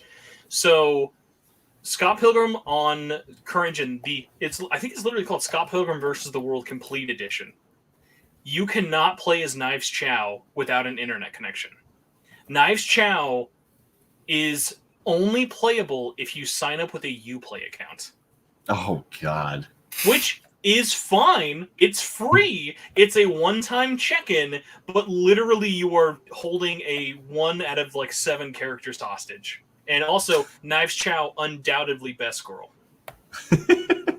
But at the same time, the other thing that bothered me was and I like content complete. That's the whole point of getting a physical copy. You want content complete. Right? So let's just say I boot up my Xbox One 10 years from now, and for some reason the Xbox One no longer has any connection to the internet at all. I can't download the updates, right? I want a game that's content complete. Well, these two are completely, they're the antithesis of each other. Undertale, 0 updates. Shovel Knight, this is like the game pre all the extra modes added to it. So this game is not content complete, but this one is. It's like that's so hard to judge which one. I give Shovel Knight a pass because I actually kind of like that it's like a portrait in time. It's a content complete version up to that point. I actually think it might have Spectre Knight on the cart because not Spectre Knight, Plague Knight, because that DLC for Hollow Knight, the DLC for Shovel Knight took years to come out, like literally forever. So I have no issue with the way Shovel Knight handled it because they were upfront about it. You knew what you were getting when you bought it. What's funny is actually we tried, the Vita community actually almost got them to republish a complete edition. We were trying to get them to work with East Asia Soft, because how cool would it have been to have a complete treasure chest, like what's it called, the treasure trove? Yeah, Shovel Knight treasure trove, yeah, where it's everything on the cart. Which Xbox finally got a physical copy because there was a controversy surrounding that when they published the Vita version. They tried to publish on Xbox and they ran into the same issue that LRG had. Do you remember all the consoles they published on for Shovel Knight retail? Wii U, PS4, PS Vita, DS, 3DS, 3DS. I'm sorry, 3DS, and was that it? Like it all? That was it. And then eventually Xbox and Switch got the Treasure Trove. Ironically, the PS4 version of Treasure Trove never came out. It's just been indefinitely delayed. I did not know that. That's and hilarious. The reason behind that was basically because Shovel Knight was kind of stuck on clearance for a while because they ported so many console versions at once. Like It's a great physical release. It's got a beefy manual, like everything. But I love the one on Vita. It's one of the best manuals on the entire Vita collection I have. Shovel Knight's the only one I will like, even though I have like every physical copy except Xbox and Switch.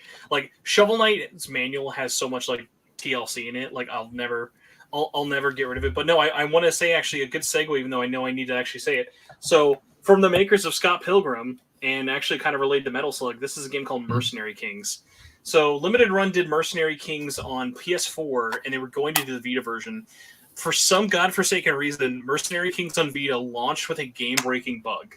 And they patched it, but Limited Run didn't want to take the time to resubmit the game. Oh yeah, because it's such a pain to go through Sony's certification process. Exactly. So what happened was they dropped it because then it's either we launch a game that's broken and needs to be patched to work, even though they've done it before, and then so they just dropped it. So then what they did was East Asia Soft picked it up. There wasn't an Asian published version of it, so their version's complete on the cart. And the best part, if you ever want to have like FOMO for like why am I not more into East Asia Soft stuff, this is like the easier case. This is the default one. There's no collector's edition. Everyone is this. It is a nice, thick, premium box. Everyone is individually numbered for what copy you have. Comes with a full CD soundtrack. Everything has an instruction manual. Nothing does not have an instruction manual. And a certificate. All that for $35. I must say this, though.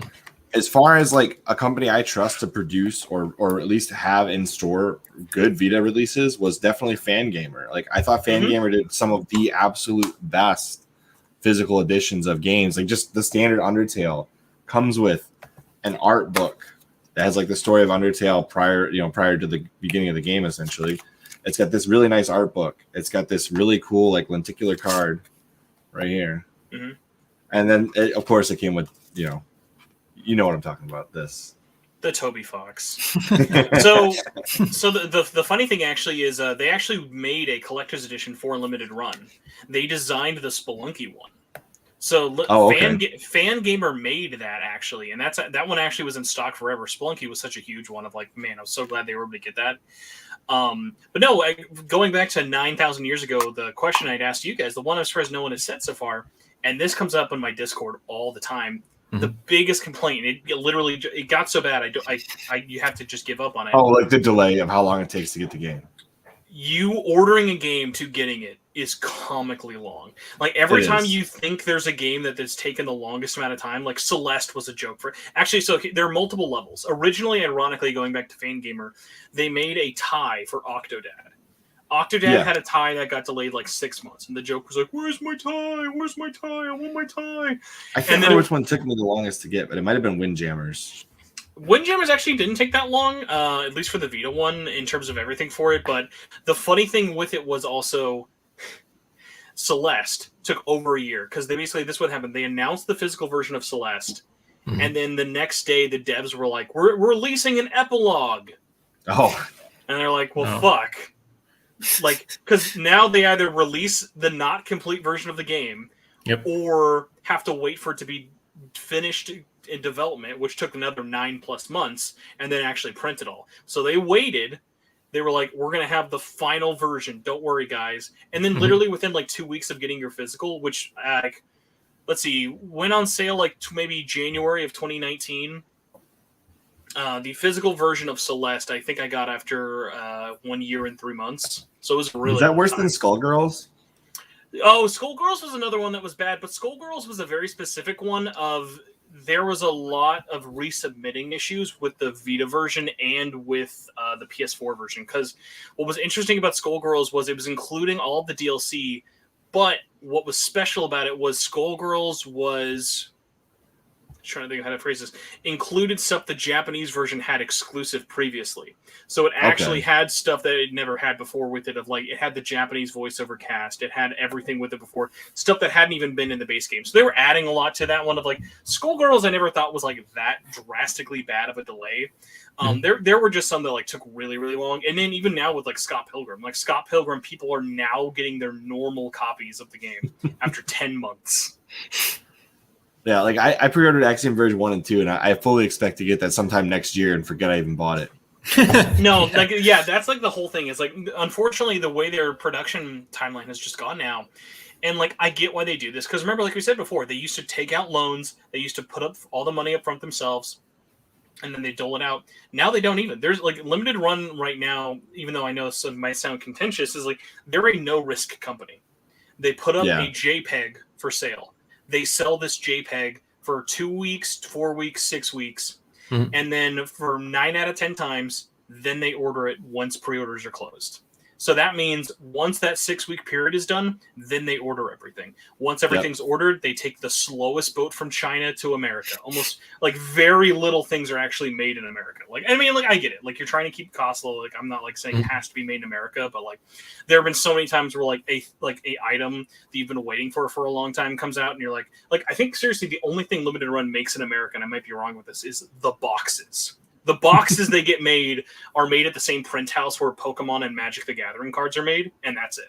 Like, it's a nice... Like, they make some nice boxes. They also make some pretty flimsy, cheap boxes, too. Like, not every release is of equal quality. So, the release timing just kept getting longer and longer and longer. And there'd be so many times of, like, I'm getting 3 months of games at once. There's a complaint that I have now, Spencer. Now you've brought up one that I did have. At one point in time, they wouldn't tell you this was happening unless you like requested, like, hey, why isn't my copy? And the other people got it. Sometimes they would bundle together and wait for another game to come out at the same time, like 2 months later, and then send you all of your games at once.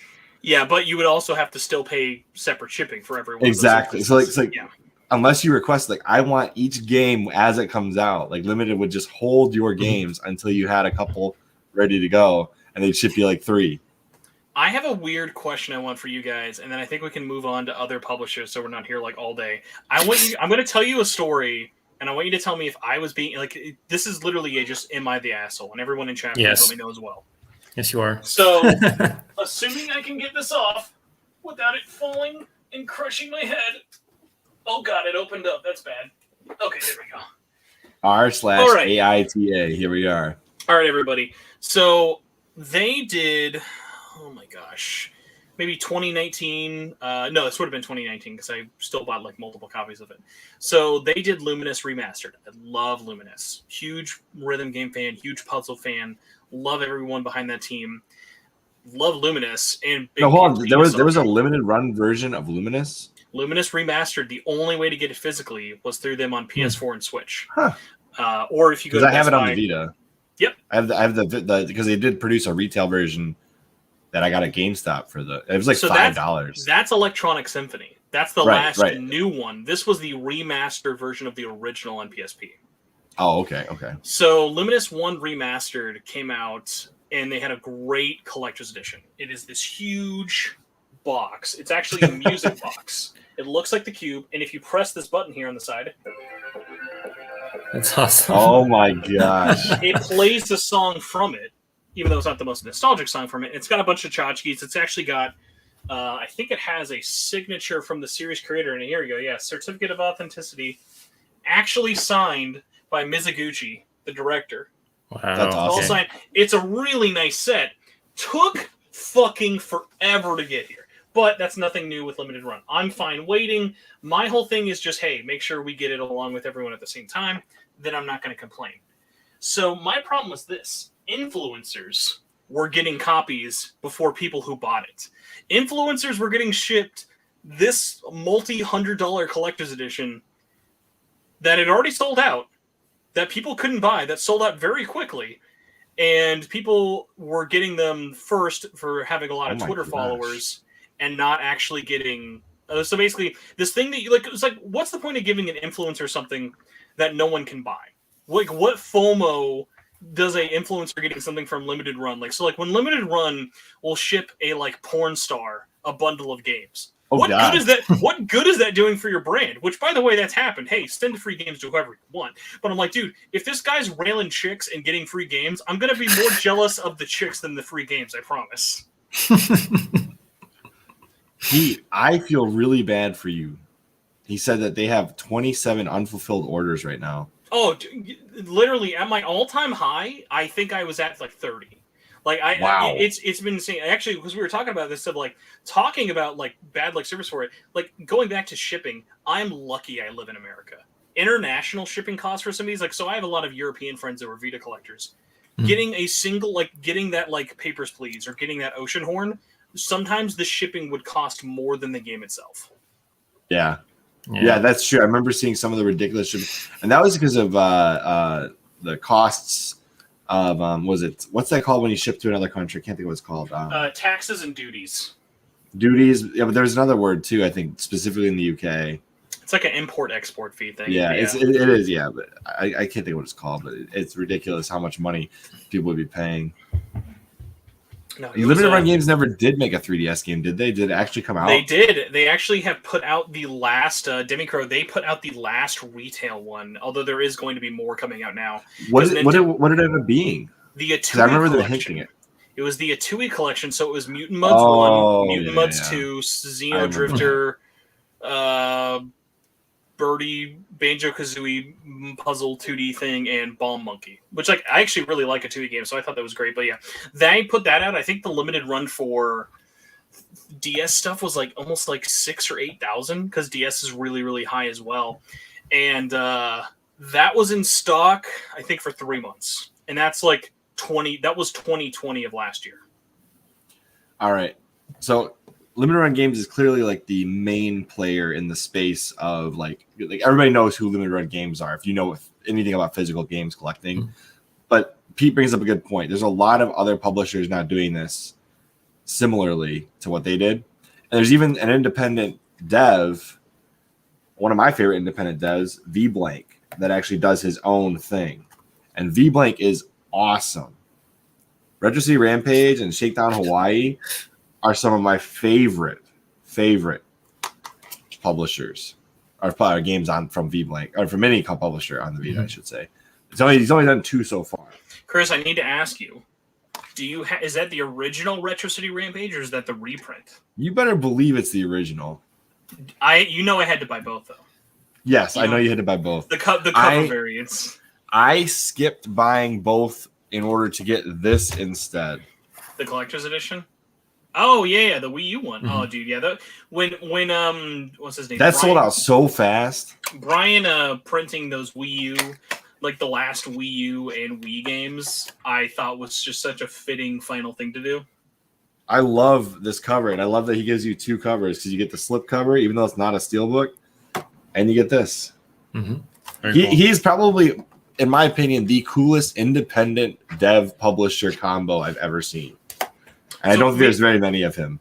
I am such a huge Retro City Rampage fan, actually. Originally, that was in that era of, like, if you had a mildly successful indie game and, like, journos talked about it, like, it was going to be huge. And Retro City Rampage was such a funny one of, like, I remember it. I first heard about it because it was at every PAX for, like, 4 years. And the funny thing about it was, this goes back to it at the time, I hope, like, you guys remember this, it had the entire staff of Destructoid in the game. Like, you could have, like, their faces. Which, obviously, it's, like, a pixel. So, like, it's more of just an inside joke thing. But it was just one of those funny things of, like, I was such a huge Destructoid fan. And I thought it was doing so many cool things. And, I know that game's definitely not remembered, like, the most. And then that, like, highly for it. But what was funny is I went back and got all of the trophies and played it to completion for Let's see, Retro City Rampage I beat right before Shakedown Hawaii, and yeah, it was one of those funny things of like these aren't remembered the best, but like as someone who really likes those like indie, especially because like there's not a lot of games still like those old classic GTA 1 and 2 games. Like they're just really, really solid. And also, I personally think Shakedown Hawaii has gorgeous pixel art. I think it's a really good looking Shakedown Hawaii is one of the prettiest modern pixel art games I have ever seen. There is one problem though with Shakedown Hawaii, and he did fix it with the PS5 version. For whatever reason, Brian shipped that game without a platinum for no reason. I will say this. This is actually a really cool story about Shakedown Hawaii on the Vita. The Vita version has actually a early beta build on the cart. So the build of the game that was submitted to Sony was submitted in December of 2018. Physical production ended in February of 2019. And that yeah, because you got those printed before that. And that game wasn't finished when it was printed. It's content complete. But there's like if you don't update that game and you put it into a Vita, it's like you have the beta build of the game, and there's actually a lot of cool differences people don't really check out with it. So like I actually like that thing of like it's not that large of a download to get it to be the most up to date. No, it's complete. Like megabytes because it's pixel art. Exactly, but it's cool to have like that original beta build just kind of there exclusively on the physical copy. And just to give respect where respect is due. Look how many platforms he published Retro City Rampage on. PS4, PS3, PS Vita, PSP, Xbox 360, Nintendo Switch, Wii, Nintendo 3DS, Windows, everything. Mac, Linux, MS-DOS, iOS, Android, and apparently Google Play and Android are different for some reason. Different app stores. Oh, okay, I get it. Yeah, the Marketplace and the Google Play Store. And then even when he released his second game, which is even more impressive, and like it's a great game in its own right.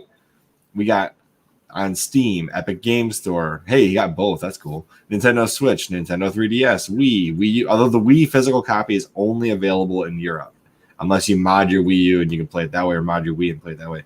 Wii U, PlayStation 5, PlayStation 4, PlayStation 3, and the PS Vita. The real place to play for that. Yeah. I'll say this. I know I was talking about Tom Happ. I bet you if you shot Brian an email, I cannot imagine he's that busy.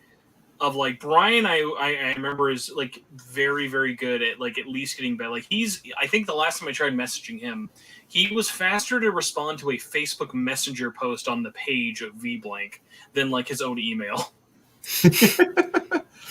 I have mad respect for this guy. Like what he has put out for two games. And important to remember, he's the first one that did this. Of his first online physical limited print only kind of thing in this current generation of the PlayStation 4 version of Retro City Rampage. It was exclusive to Fangamer, and I think they made like 2,000 copies. Yeah, and not only that, somebody else brought up a good point here.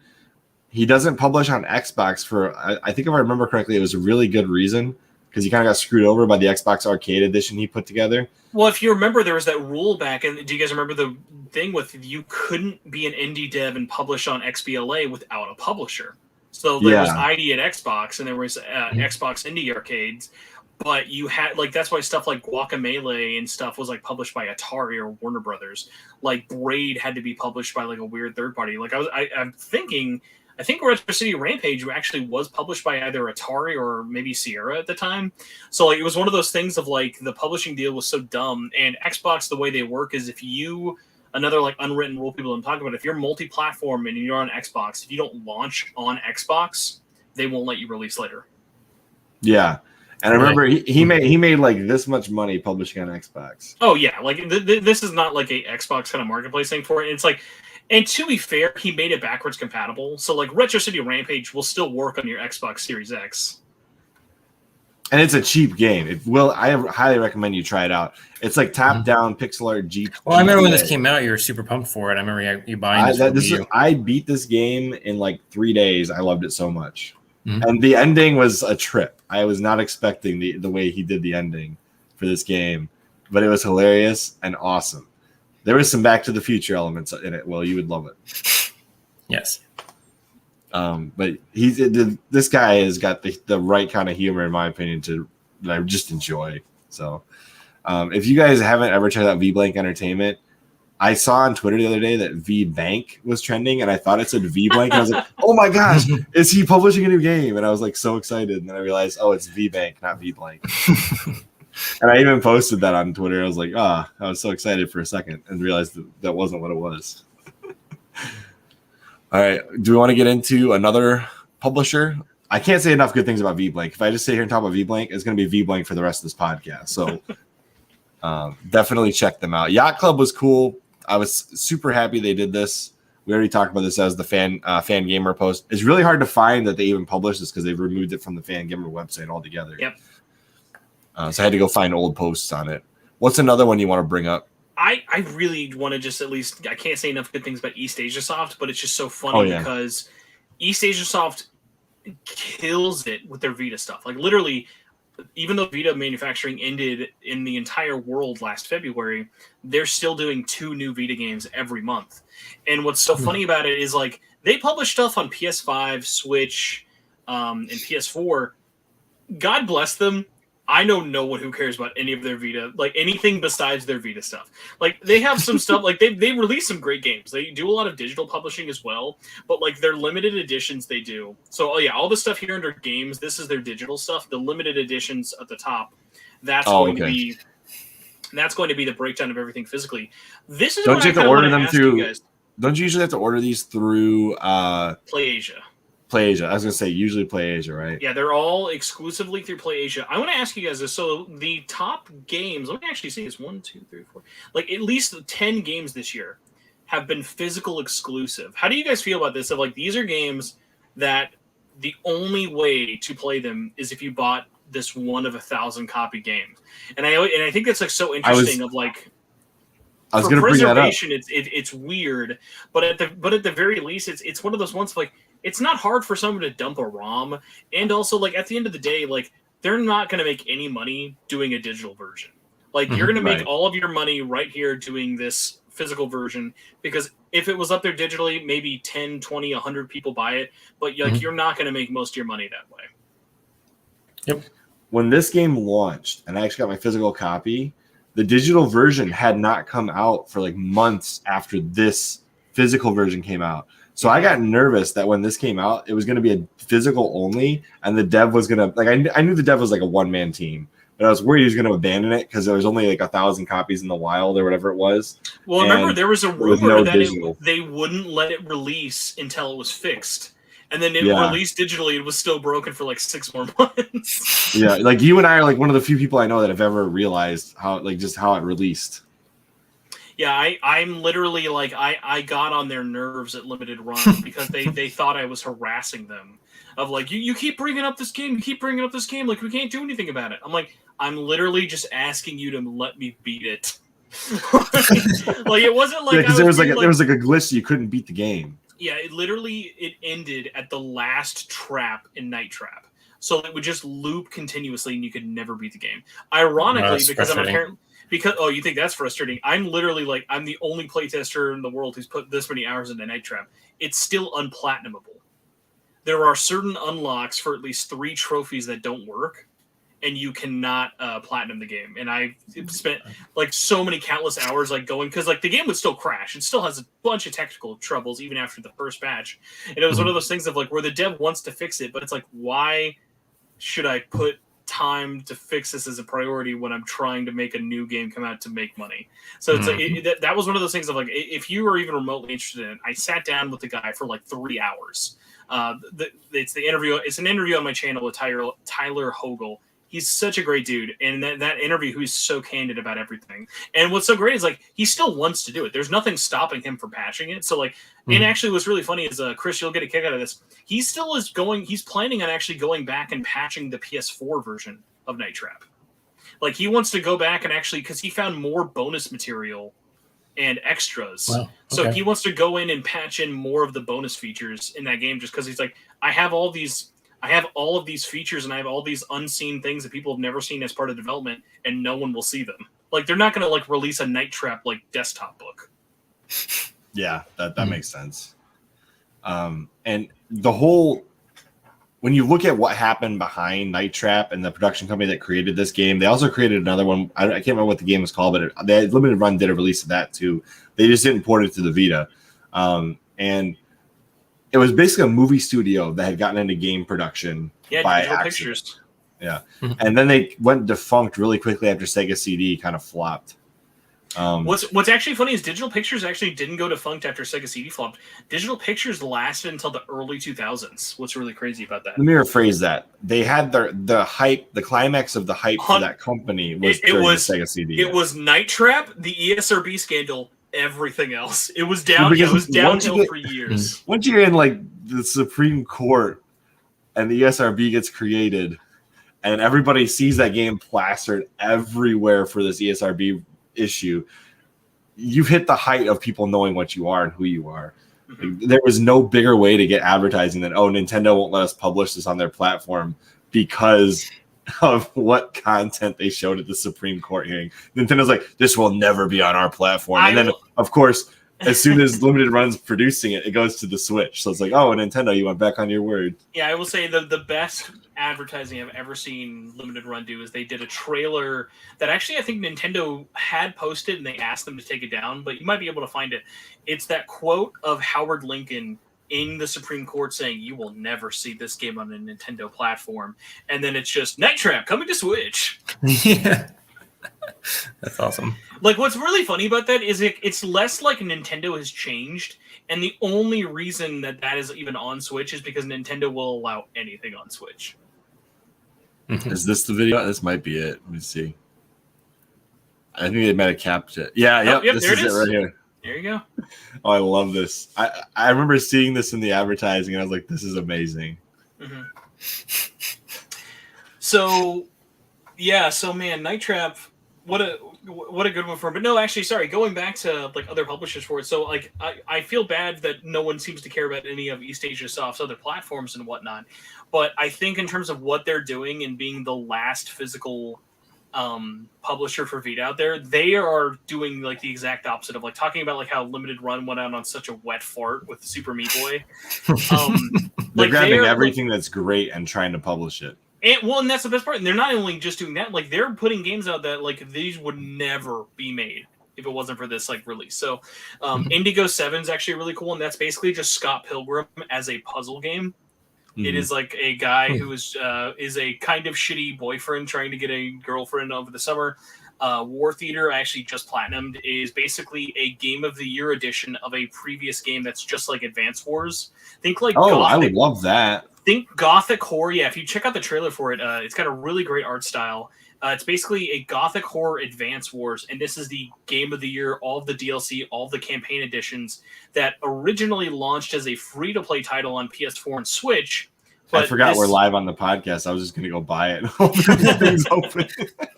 Yeah, so actually, if you like that, this game is actually free to play on like everything, so you can at least like check it out and check it out that way. Yeah, the team that makes it is called Arcade Distillery. They don't have the best reputation for stuff because they definitely are on a tight budget. But the other game they just released with it, I just got it as well. It's called Skull Pirates. I backed that as a Kickstarter game.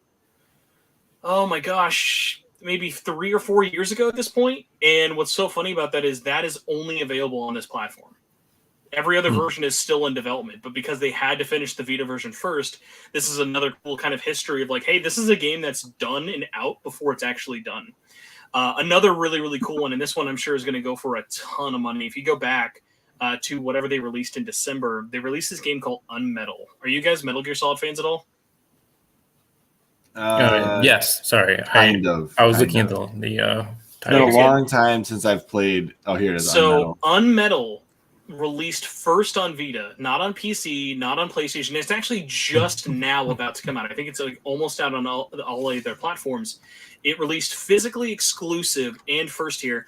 Unmetal is actually a top-down, basically kind of like, think if you made a Princess Bride type game in the engine of Metal Gear 1. It's a really, really great game. It's really smart, really great writing, lots of voice acting. It's like one of my favorite Vita games I played. I'm a huge Metal Gear fan in general, but this is just like, it's a great Metal Gear-like game with a really good, witty sense of humor and fun story. And they do really great stuff. Like, and the reason I say Princess Bride is they'll do stuff like, and I came out of the sewer and I saw a bunch of rats. Well, actually, there's more like 300 rats, and they'll show like 300 rats there. They'll be like, no, there's not, and then they'll take them all away for it. So like they do fun little cool like storytelling stuff like that. And I get it. I get it'd be easier if it was digital and everyone could play it, but I think like you're dealing with such small numbers of people who are already going to be playing and buying this anyway that it's like you might as well just cater to the way that's going to make devs have the most copies possible. Yeah. Like this right here is definitely. Oh, so this one's sold out already. Wow. Okay. So you remember how limited run stuff was starting to go really, really fast, but all their competitors would never sell out that fast? Yeah. That's now Play Asia with the Vita. Play Asia would always have really small print runs. Like their largest run, I think, was like Severed, which had like 4,000 copies. Really, really good game by Drinkbox. But now, because we all know, because the Vita market just kind of ballooned and stuff, the funny thing about it is every time Play Asia now does a game, I think the last like year, basically, once we found out the PlayStation Store was getting shut down, all of these games sell out in like less than 3 minutes. So if you miss the first 1 or 2 minutes, you're gone. Like you have no chance. Well, I'm going to be paying attention more to. Yeah, I've been out of the Vita for a little while just because I got all the games I wanted and then like forgot that they were still publishing stuff in Asia. So like for me, it's been like I've got the collection I want, but now I'm seeing all these releases that I didn't realize existed, and limited run games is no longer doing it. So I've been finding games that I want that are physically released and buying them secondhand on eBay. So that's what I've been doing. But well, now what we need is a limited run console where they actually just start making the Vita again. They actually were toying around with that idea. I bet you, because actually this was one of the things I never got to with limited run that I was curious about what you guys think. Because one of the funny things is talking about limited runs, even though they've grown in such a large amount, they are kind of like unsustainable in my eyes. Like I don't think they can keep this pace forever. And they've expanded to having so many employees and they're paying them all very, very well. But like they're at such a pace that like I think that the limited game market is going to have a really hard crash and burn of like, hey, not only do people not want all of these games, we're just not going to buy any of them. Or you're going to have stuff that like you have so few copies, it's going to blow up in your face and you're either going to have to cancel a run or you're going to have to compromise the product. Like, did you guys remember what happened with Sheeran the Wanderer on PC? No. So, Chris, if you want to try and go to YouTube and pull this up, type in limited run Sheeran the Wanderer PC. It was advertised as a $80 collector's edition. So Sheeran the Wanderer is a really, really popular top-down mystery dungeon-like game. So Sheeran the Wanderer, it released originally as a Vita exclusive. It's Sheeran the Wanderer 5, technically. Then on Switch, and then they did a PC version. Shiren. IR. Oh, did you get my text? Sheeran. I thought you were saying Sheer and the Wanderer. Thank you. So my wife was crawling on the floor. I thought she was sneaking in for me, but it was not. It's for the blanket. So, so they sold this $85 collector's edition, which you can just kind of skip to the middle. The whole point of it was, what is Limited Run's motto right now? Physical forever. And the whole point of this PC version was it was going to come with a disc version of Sheeran the Wanderer. Doesn't it come with a flash drive instead? Worse. A Steam code. Oh, yeah, that's right. It came with a Steam code because guess what? Only 80 people ordered one. Oh, only 80 people wanted this thing. And this is like a big game. This is like a nostalgic thing for it. This $80 collector's edition, less than 100 people wanted. And so instead of notifying them, because guess what? Limited Run is releasing 9,000 games at a time every week. They let a lot of stuff slip through the cracks. Thank you for the water, my sneaky snake. Look at the description. Oh, what does it say? Yeah, nice. Yep. I can't see it at all on my end. What does it say? This is the worst effing collector's edition I ever laid eyes on. Oh, that and I'm jumping my queue of video edits just to show you how terrible this is. Holy F did LRG mess up and didn't do anything until I and friends were disappointed on Twitter. No, literally, yeah, they literally didn't do anything until people started getting their copies. And the worst part about it was then they were like, that exact same day, they were joking about fans being entitled and asking for too much of them. Like, it was the worst in terms of optics. Because like I said before about them being like very, very thin-skinned and stuff. Like, they take any criticism as like, well, you're just being a big like man baby and you hate all of our products and like you shouldn't like do this anyway. And like obviously there are some people who are probably too harsh about it, but they definitely like take a lot of stuff for granted and they make a lot of mistakes and things like slip through the cracks. Like what's really funny is like my wife is one of the harshest limited run critics I've ever known out there. And what's funny about it is like she doesn't buy a single one of the, she's vicariously complaining through me. You. Like I'll get something and I'll be like, oh, you know, this is okay. And she's been like, no, this is bad. This was packed by someone who threw a half-used tissue in an oversized Amazon container.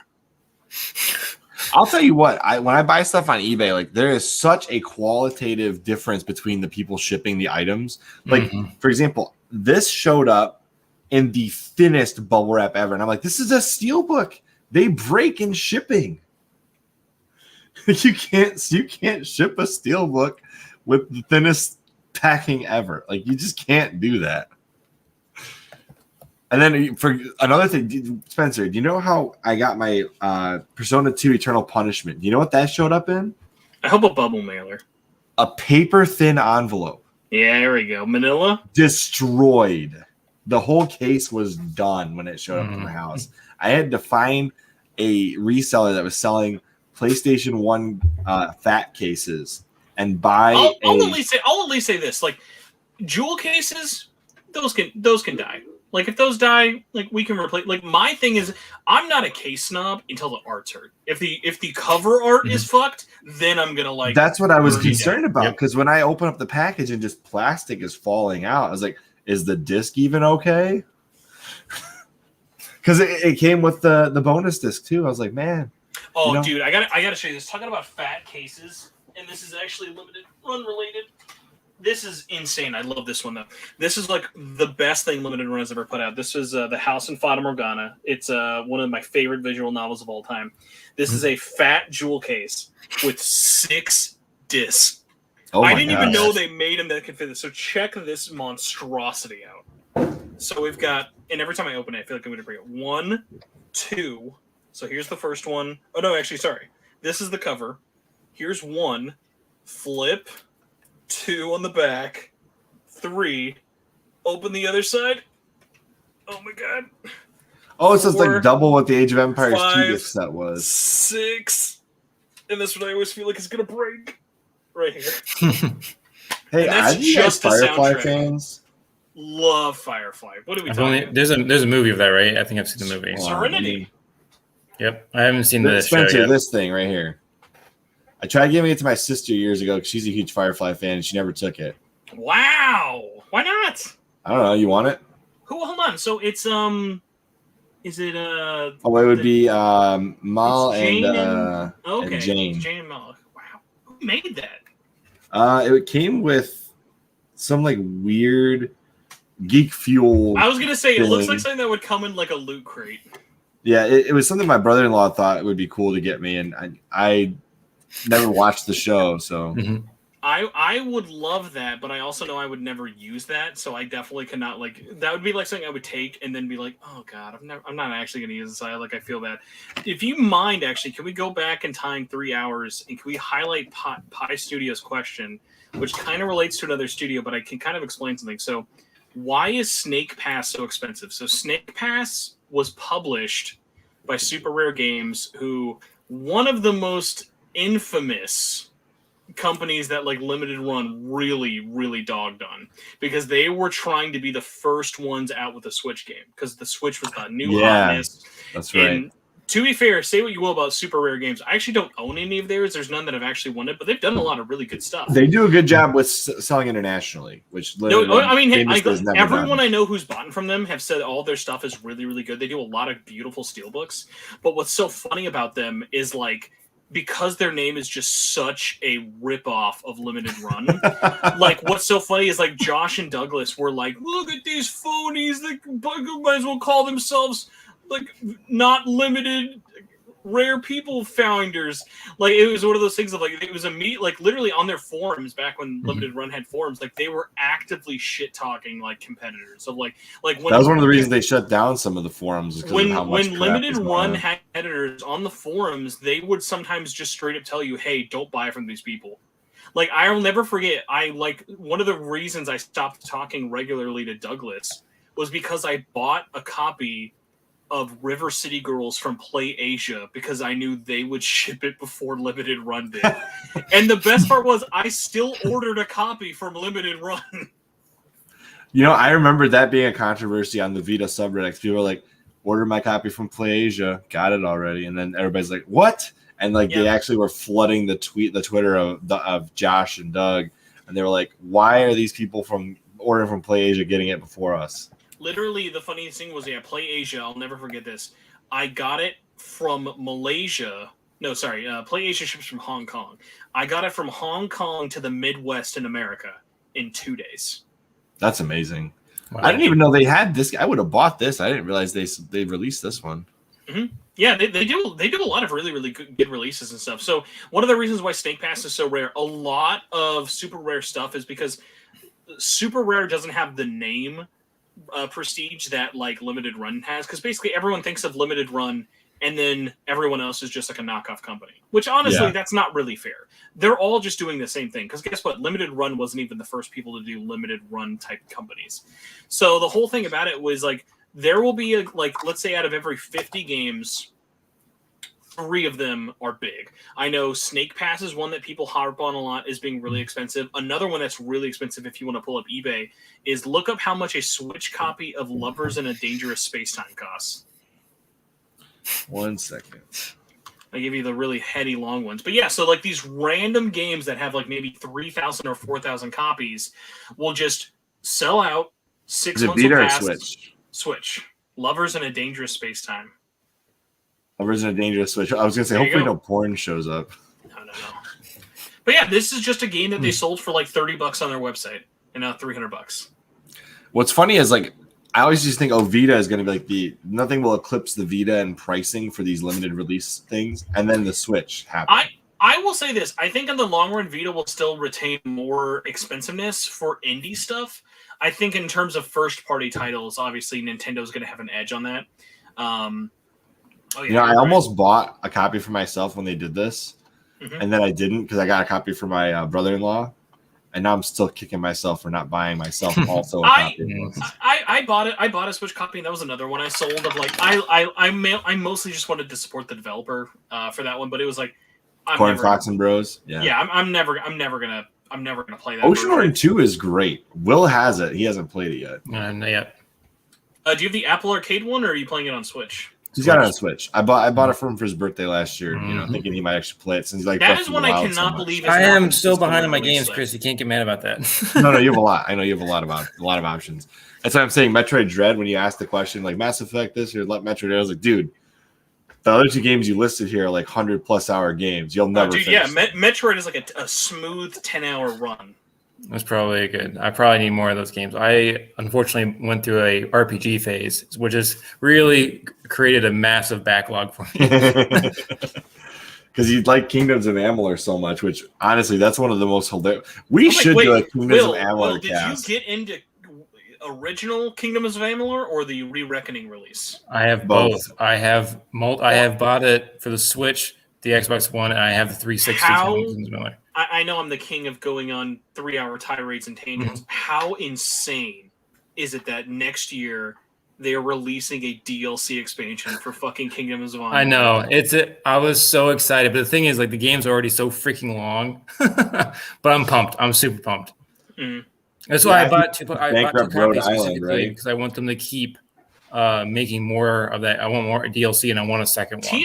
THQ Nordic is like secretly such a hilariously awesome publisher that people don't talk about. Like the fact, like let's sit on the fact like they not only remastered Saints Row 3, They also put it on Series X and PS5 for no reason. That game did not need a next gen port, but I'm so glad that there is a PS5 version of fucking Saints Row 3 with the dildo bat. And then like even the other little things of like things I'm so glad I skipped on for limited run. I skipped on what was it? Republic Commando. I skipped on Pod Racer 1. I skipped on Jedi Knight and Jedi Knight 2. All coming this fall, literally next month. THQ is releasing them in double packs for $30. Oh man! Jedi Knight 1 and 2 on one disc or one cart if you want it on the Switch, or and obviously like I played Pod Racer 1 back in the day, but I never played the PC version. I only played the really I played the arcade version actually. I only have experienced the Pod Racer on arcade. And I never played Republic Commando, but I know I would love it, and it was so envious of it because that was another Xbox original exclusive. I didn't know that was happening. I'm very excited right now. That got like weirdly stealth announced, but yeah, it's coming out next month. It's going to be like a $30 holiday budget title one. I'm so in for both of those. It's like also what a great combo, and then what a weird combo. Jedi Knight 1 and 2 for $30, total steal. Like cannot recommend enough. Pod Racer and Republic Commando. No thing at all. And I will say, I was at least smart enough to know that I knew they would never do, what was it? I have Racer's Revenge physically from Limited Run and Bounty Hunter, because those actually were made, those were actually paid by Sony. Sony paid Disney to let them publish those physically, digitally. And when those were, so that was back when Force Awakens was coming out. This was also around Disney Infinity time, so I got a lot of memory of there.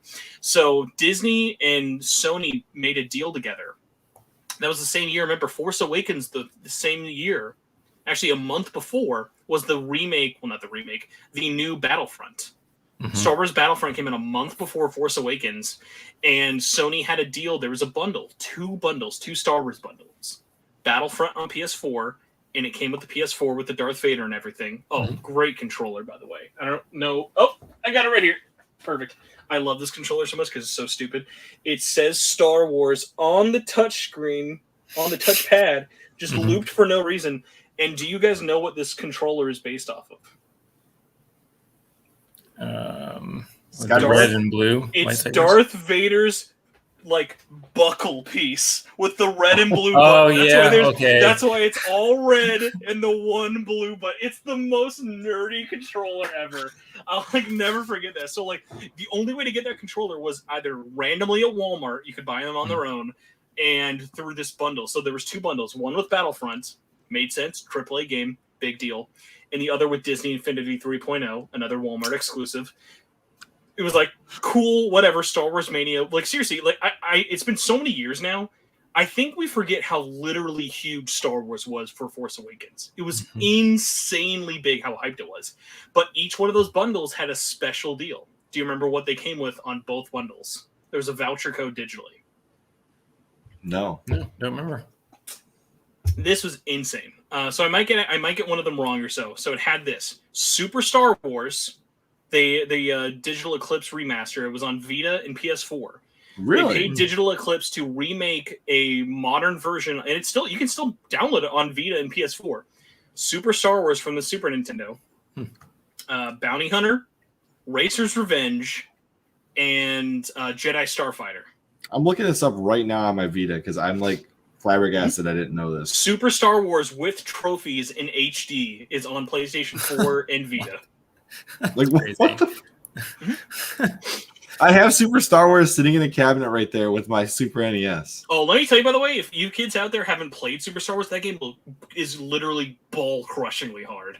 It's rough. Well, have you played it? I don't know. Yes, I have played it, but not for a long time. I get easily frustrated in games. I've never beaten it. There's the Star Wars Mega Bundle. What comes in there? Star Wars Battlefront 2. Oh yeah, because they had the PSP version. I have that on my shelf too. No, so that's actually a different bundle. Yeah, it is. It is different. You're right. I see that now. Let's see here. Star Wars. There's a lot of Star Wars here, but I don't see the Super Star Wars yet. I cannot imagine that would be delisted. That'd be. Oh, there it is. Super Star Wars. $10? Was it still $10? Yes, sir. That's crazy. 37 megabytes of glory. Oh man, that's amazing. So I think there's one last thing I want to talk about, and then we're going to wrap this thing up because we are past the 2-hour mark. Horrifyingly long. I'm sorry. No. 2 hours is usually. No, this has been like very informative for me. This is great. I miss the era when Nintendo and other companies would actually produce their own limited runs of stuff. And I'm happy that Limited Run and other companies like Limited Run have brought that back to light, where you can still get physical copies of things that shouldn't exist, like the full Metroid Prime trilogy that was like $40 when this launched. Like Xenoblade Chronicles. The only reason Xenoblade Chronicles happened was GameStop. GameStop exclusive. And then never forget, GameStop sold it new for $50 and then would open up copies and sell it used for $60. I can confirm I've talked to GameStop employees that actually did that. That's the most hilariously GameStop story ever. So I want to end this on a high note though. Okay, so what release today would you want to see a limited run of from a previous gen that hasn't already happened? All right, I'm going to put one out there that I hope all three of us won't, because I swear I talk about Xbox more with you guys than I ever do in my entire existence. Okay. Where is a modern port of Jade Empire? I was just talking about this. Oh, that would be a good one. Where is Jade Empire, dude? I think it's coming. And I'll tell you why. You can't put that out there. You can't put that No. Hear me out. So the company that has been porting Jade Empire and the KOTOR games it's not Asper, it's Aspire. I found this out the hard way. Oh, Aspire. no, you're right. The Y is like the Y with the symbol over it, so it's like an I sound, Aspire. Anyways, they have secured rights to several BioWare IPs behind the scenes, and they're working with Disney on some things. But I think Jade Empire, they have exclusive rights to republish the game. I think Jade they are Empire working. is still owned by Microsoft, though. But Aspire has the ability to publish KOTOR, which was a Microsoft exclusive Disney Star or LucasArts Star Wars game. That was more Lucasfilm than Xbox. I will, by the way, that's another one I've never touched. I cannot wait to play KOTOR 1. I've never played KOTOR. It's coming to PS5. Oh yeah. Well, I mean, not the remake. The remake, because they're doing the original coming to PS4, Switch, and Xbox. The original is already on Xbox, and it's already on. True. Sorry, the original is coming on. The original, the iOS port. The iOS port is coming to Switch and PS4 next month. And Aspire did those, and actually I've played both of those versions. They're really good. But Jade Empire, I do believe that since Aspire has the republishing rights, that maybe the next franchise they do a remaster or remake of. I really hope that's actually a great suggestion. Well, I would say remaster because I don't think Jade Empire deserves a remake, but I think it deserves more accessibility. Well, that is the one franchise. When you go back into like dev interviews with BioWare, that is the one franchise that they always wanted to go back to and make more of, because it was one of their own original IPs that they invented from the ground up, and they never got to. Mm-hmm. And a lot of old BioWare people are now at Aspire, which is why the KOTOR games work so well with the ports, because they had BioWare people to keep the game at the quality it should be. Although Aspire has not made that many of their own original games, believe it or not. No, they are they're such a port house. It's like literally the game they last released before announcing the KOTOR remake was the direct port of Stubbs the Zombie. They made that game. Yeah. They made the original. Yeah, they made the original with one of the original founders of Bungie, Alex Seropian. Never forget. Was it on the front or the back of Stubbs the Zombie? It says it wasn't from the people who made Halo. It was in the engine that brought you Halo. Mm-hmm. Yes, exactly. I just want to bring up that's running on the Switch now, so that we could totally have Halo, the MCC. Oh, by the way, I have to put that out there for all you physical collectors out there. GameStop next month, or even maybe this month, I'll have to double check when you guys are talking, gets the physical exclusive rights to Stubbs the Zombie, the physical. Oh, really? On PS4 and Switch, and I know they won't do it, but I would love it if on the back it still says from the engine that brought you Halo. What about you, Will? What game do you want to see? Jade Empire is good. I was gonna make a joke one, but I'll still go with it. No, Jade Empire would be great. I would really like a physical release for KOTOR, but also Andromeda. How funny would that be? Well, like a new version of Andromeda for the next gen consoles. Yeah, imported to the next gen. So a serious one now. So I realized it was a PC game, but it would be cool to one port it, but two also get this re-release and have like like a full box set of Zoo Tycoon, the original Zoo Tycoon. I think that would be really cool. Not the Xbox One. No, forget about that trash. Hey, the Stubbs the Zombie, you sent me that link, Spencer. I didn't think it was going to be on Xbox, but yeah, it's $20 coming out the 26th. So That's look amazing. look out, Guardians of the Galaxy. Those $20 Stubbs the Zombies copies are going places. Yeah, you can get it right now, or pre-order. So I have a weird one. I actually would have said this. I promise I'm not just saying this to be like a retro hipster person. I would have loved to see ActRaiser come back. And I cannot believe that ActRaiser is back. I've still not played it because I'm like, I know it's a little expensive, but I keep thinking to myself, Square Enix has to release these physically, even though they're very bad at releasing their digital stuff physically, which is crazy because Square Enix publishes like so many millions and millions of games. But I will say this is a weird one for me and really, really obscure. It actually goes back to what callback from earlier. Explicitly this version. I want a HD remaster. They don't really have to touch the graphics. If they wanted to, they could. The GBA version explicitly of Kingdom Hearts Chain of Memories. They remade it on PS2 in a 3D sense. It's the one with the cards. But you like the pixel art. I love, well, not only the pixel art, it's actually the 2D aspect of it. I liked the 2D sprite. I actually think they could even Streets of Rage for it, where they like make it the hand-drawn art for everything. That'd be horrifyingly expensive. But just because like, do you remember playing like those Disney license games in the 90s? And half of the fun of it was like looking at those Virgin or Capcom Disney games and being like, man, these look so good. Yeah, it's there's like, the Magical Quest starring Mickey on the Super Nintendo. I love that version. I think it's way better than the one that came out on Sega. I've never even played the Sega one. Well, you never played the Disney's Magical Castle on Genesis? No, I played the exclusively the Magical Quest starring Mickey. This is a weird one because I think it's delisted. It might not be, but it's stuck on PS3 and 360. Yeah, Sega remade it for that era. But the best part was, if you bought it, it came with the original. They ported it at the same time as the remake, which I thought was like such a baller move. Like imagine if like when imagine when Nintendo made Samus Returns. They're like, hey, every copy of Samus Returns comes with the Game Boy original, which is really funny that I say that would never happen when that's literally Metroid Zero Mission. You beat Metroid Zero Mission, you get the original. Metroid Prime too.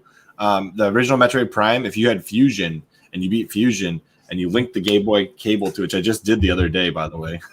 You could play original Metroid in the bonus menu of Metroid Prime on your GameCube. There's actually 3 ways to play it on the GameCube, but that's the only way to play it with a GameCube disc in. The other 2 ways is by plugging in Game Boy Advance cards into the Game Boy player. But okay, I'm gonna give you my thought process here. Chris. I want them to go back to the Game Boy Advance and grab Lord of the Rings: The Third Age. Because everybody remembers the 3D version of Lord of the Rings: The Third Age. Nobody remembers this weird one-off version of the Third Age on Game Boy Advance. I'm gonna show you guys what this is because it's so different from every other version. The Game Boy Advance one is essentially. Chris, are you a Lord of the Rings fan? I am. I would not. I see. Lord of the Rings is one of those things like you don't get a lot of Lord of the Rings talk. You know, like it's not going to come up dynamically. We're not sitting around the comic book cooler going, "You excited for that Amazon show?" Like. We just don't talk about this series anymore, even though it's like still a huge property. Lord of the Rings: The Third Age GBA is the only version of this game that I ever grew up with. It's basically Fire Emblem and Advance Wars. Look at that! Lord of the Rings. Look at that! Definitely not Rockstar logo. They knew what they were doing with that logo. Look at this! It's Fire Emblem meets Lord of the Rings. This is, I could see how this being. By the way, check out that great 100 kilobyte version of Aragorn. That's a great headshot.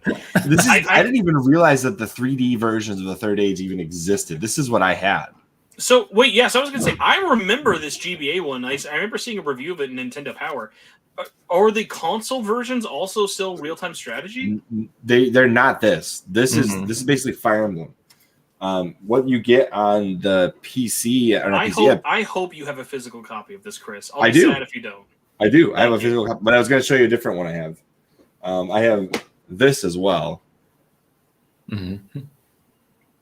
Battle of Middle Earth or Middle Earth? Oh, okay, man, I forgot. This is a hard one to get. Full discs for the PC. It's very. I remember looking at the art of Battle of Middle Earth and thinking, this is just got to be a ripoff of WoW. Even though I know it's Lord of the Rings, because they were really going. The Battle for Middle Earth 2 is nothing like WoW. It's just the art. It's like Age of Empires. They were very much vamping the art of WoW at the time. I will say this: do you guys have any nostalgia or remember Lord of the Rings Conquest? I do remember Conquest. I don't have any real nostalgia for it. I think the games I had the most nostalgia for is like Chris held up the Return of the King. I had that in Two Towers with the original Xbox. Chris, did you ever play Conquest? Conquest on which one? Conquest was PS3, 360, PC. It was literally, Mercenaries? It was made by Pandemic. It was made by the guys who did Destroy All Humans and all that. I guess I didn't then, no. No. I'm sorry. It's not a Destroy All Humans type. It actually plays like Star Wars Battlefront. It's Battlefront, but with Lord of the Rings. I didn't even know that existed. So Lord of the Rings for me was like a really cool thing, but I don't want to get too deep into this. Then Will wants to get off here and go to bed. How do I pause my camera for a second and come right back? Here, I'll do it for you. Okay. I'll just remove you from the. Well, if I hit remove, I'll be right back. Okay, he can come back. There we go. Okay, so just for the record, Battle. I would love to see Third Age reimagined in like a Fire Emblem engine, like a modern Fire Emblem engine, because it would work really well. Or even Advance Wars. Where's any of the Lord of the Rings games? Like, dude, I like Lord of the Rings. I could give less of a shit about the what is it, Battle of Middle Earth or War for Middle Earth, like the War for Mordor. The Shadow of Mordor and Shadow of War. Yeah, like, dude, I could not care less about those. Okay. But, like, I agree that game could be made without it being a Lord of the Rings property, but those games are really good. I've heard they're good stories, but I mean, like, gameplay, I just absolutely. Look at Will. Hold on. We got to make Will the big guy. No way. Will, you didn't tell me you were going to the Shire. What's going on? Yeah, so I'm going on an adventure. No, we need to have a Lord of the Rings cast. Yeah, I'm not a Lord of the Rings fan at all. That better be full. It's full size. Like he's like the same height as me, pretty much. So yeah. I will never forget my friend. He literally spent an entire night laughing just about this. He bought a 1-for-1 replica of Gandalf. No, it is Gandalf. Of Gandalf's pipe from the beginning of Fellowship. It's like an exact prop replica, but it is a working pipe. And the best part is, all he does is when he smokes it, the only time he smokes Gandalf's pipe is when he's playing the theme of the Shire. There's like an hour-long version on YouTube where it's the orchestral the Shire theme playing, and he just smokes it only while the Shire theme plays, and it's like the best thing ever.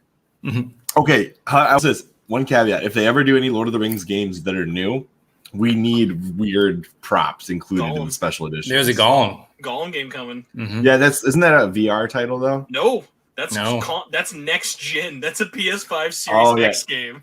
OEB Pete actually did a video on that, believe it or not.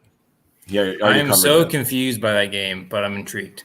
I will watch that far away. I'll look at it interestedly, like, okay, I'm not going to give you anything, but I'll do it. By the way, thank you so much for bringing up Demon Corpse's thing, because like I would love to know what you guys think of like this physically, because I think everyone, now that it's been coming out slowly on mobile and PC, have been happy with the pixel remasters for Final Fantasy, but I wonder, does Square release it physically in a compilation? Because like these will release physically for sure.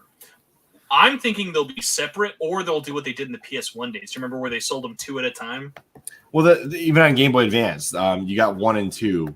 Well, that was only 1 and 2, because then GBA they did 4, 5, and 6 were all individual. Right. But I'm saying like you had compilations. They've done this before. I had the 1 and 2. But I traded it into GameStop like an idiot years ago. Okay, let's then be really cynical about this. Let's say, because obviously everyone wants it in one big collection, 1 through 6. How much do you legitimately think they charge for it? $100 probably. Will? But if Square Enix gets their hands on it, does it the way we think you're gonna do it, you're gonna get like the Lord of the Rings box set. It'll be like you get 5 games. It's not gonna be like a Blu-ray case and that's it. Like they're gonna make a thing where there's a shot glass for each crystal or something. But that would probably be, if they did it that way, like you get like the box set instead of like everything's on one disc, which is how it should be. You're gonna get like something. They're not going to do what Nintendo did, and I still can't believe they did ever. I'll be more realistic, and which is funny. I think this is actually too cheap, but I think this is what they'll have to do. Now we're obviously going off MSRP. I think 70. I think they'll do 70 on everything. Okay. Each or 70? No. So yeah, this is the price of all of them in one physical package. If they release it like this in one physical package instead of like a box set, like I'm thinking they'll probably watch. They do like all of the Switch games. They'll be like 3 per cart, and they'll like 3 Switch carts or something stupid. Mm-hmm. But no, if they did if they just one cart, probably I'm thinking $100. I think that's the only way to get that. I totally see that. Well, what about you? I'll split it.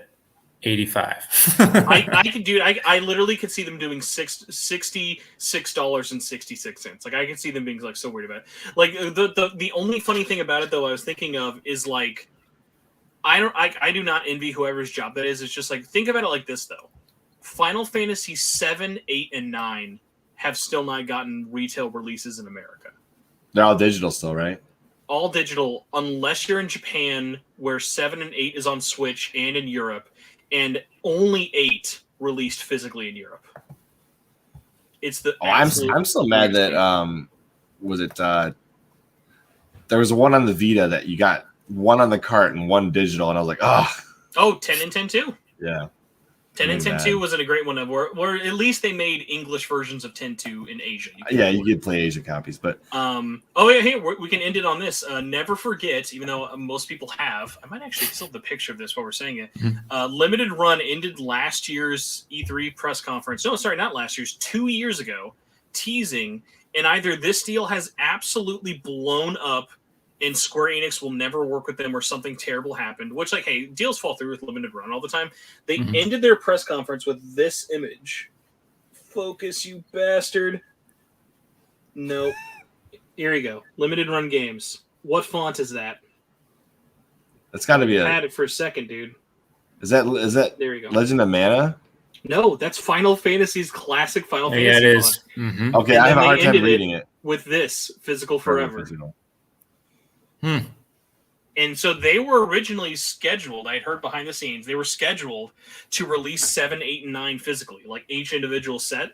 And then I think something just fell through where Square Enix was like, what the fuck? Why don't we just do this? Which, hey, do it! Like, no one's done it still. So I think it's just been a lot of other dumb... Oh, yeah, Demon Corps is a great point. 9 is also physical in Asia, only on Switch. So...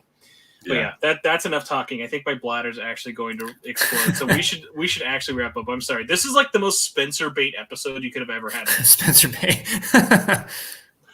All right. Well, I want to thank Spencer for coming on here and doing this with us. When I was thinking of people to do a Limited Run Games video with, other than my co-host Will, Spencer is my first thought because I know how much you love the Vita, and the Vita was how they started. And I still feel kind of gross that they switched to the Switch, and now it's like all Switch all the time. But you can't make Vita games forever. I understand. Mm-hmm. You could have just tried putting on SD to Vitas and gone the cheap route. And no. We can't do that. None of that here. Anyway, but I want to thank you for being on here with us, Spencer. Thank you guys for bringing me on. And I'm not kidding, Chris. You can either go back if we're recording the preamble or whatnot. The first thing I told Chris when I got on here, Will, is Will coming on tonight? Because I got cucked out of my last 2 shows with no Will. Yeah. Yes. Everybody, if you're still on here watching us and enjoying this, go subscribe to Spencer Presley on also known as SMT Network. Atlas follows him, so you know he's official. I still need to find the story of how that happened. I don't know what intern or whatever like pressed the follow button, and like every week I go back and I go, oh, have they unfollowed me yet? Nope, not yet. They won't reply to my DMs, but they will follow me. All right. Yeah, make sure you guys go on there. Oh, wait a second here. You guys are a legend for making this podcast. I was able to finish this podcast long. I was able to finish this essay. It was a 3-page essay. Oh, you're welcome, Killamo. Thank you. Glad you enjoyed it. Yeah. Also, thank you to everyone who actually like stuck around for this. I know we tried promoting this as much in as many places as I could, but yeah, you guys are like one of my favorite shows to come on to, especially because I've been working from home the last like 2 months, and I have the most antisocial schedule ever. So this is like the most socializing I've gotten with all four of us here: Chris, Will, and Gandalf. Yeah. All right. On that note, you shall not pass. As always, I'm Chris. And I'm We'll Will. see y'all on the next one. You screwed up, man. What are you doing? Sorry. I've been doing that with the new You cut me off. All right. We'll try it again from the top. Okay. As always, I'm Chris. And I'm Will. And I'm the Spencer. And we will see you. Chris, Will, Will cast Chris, Will, and the. I got it. That was Okay, good. fair enough. And we will see you on the next CHRILLCAST. Bye, guys. Bye, guys.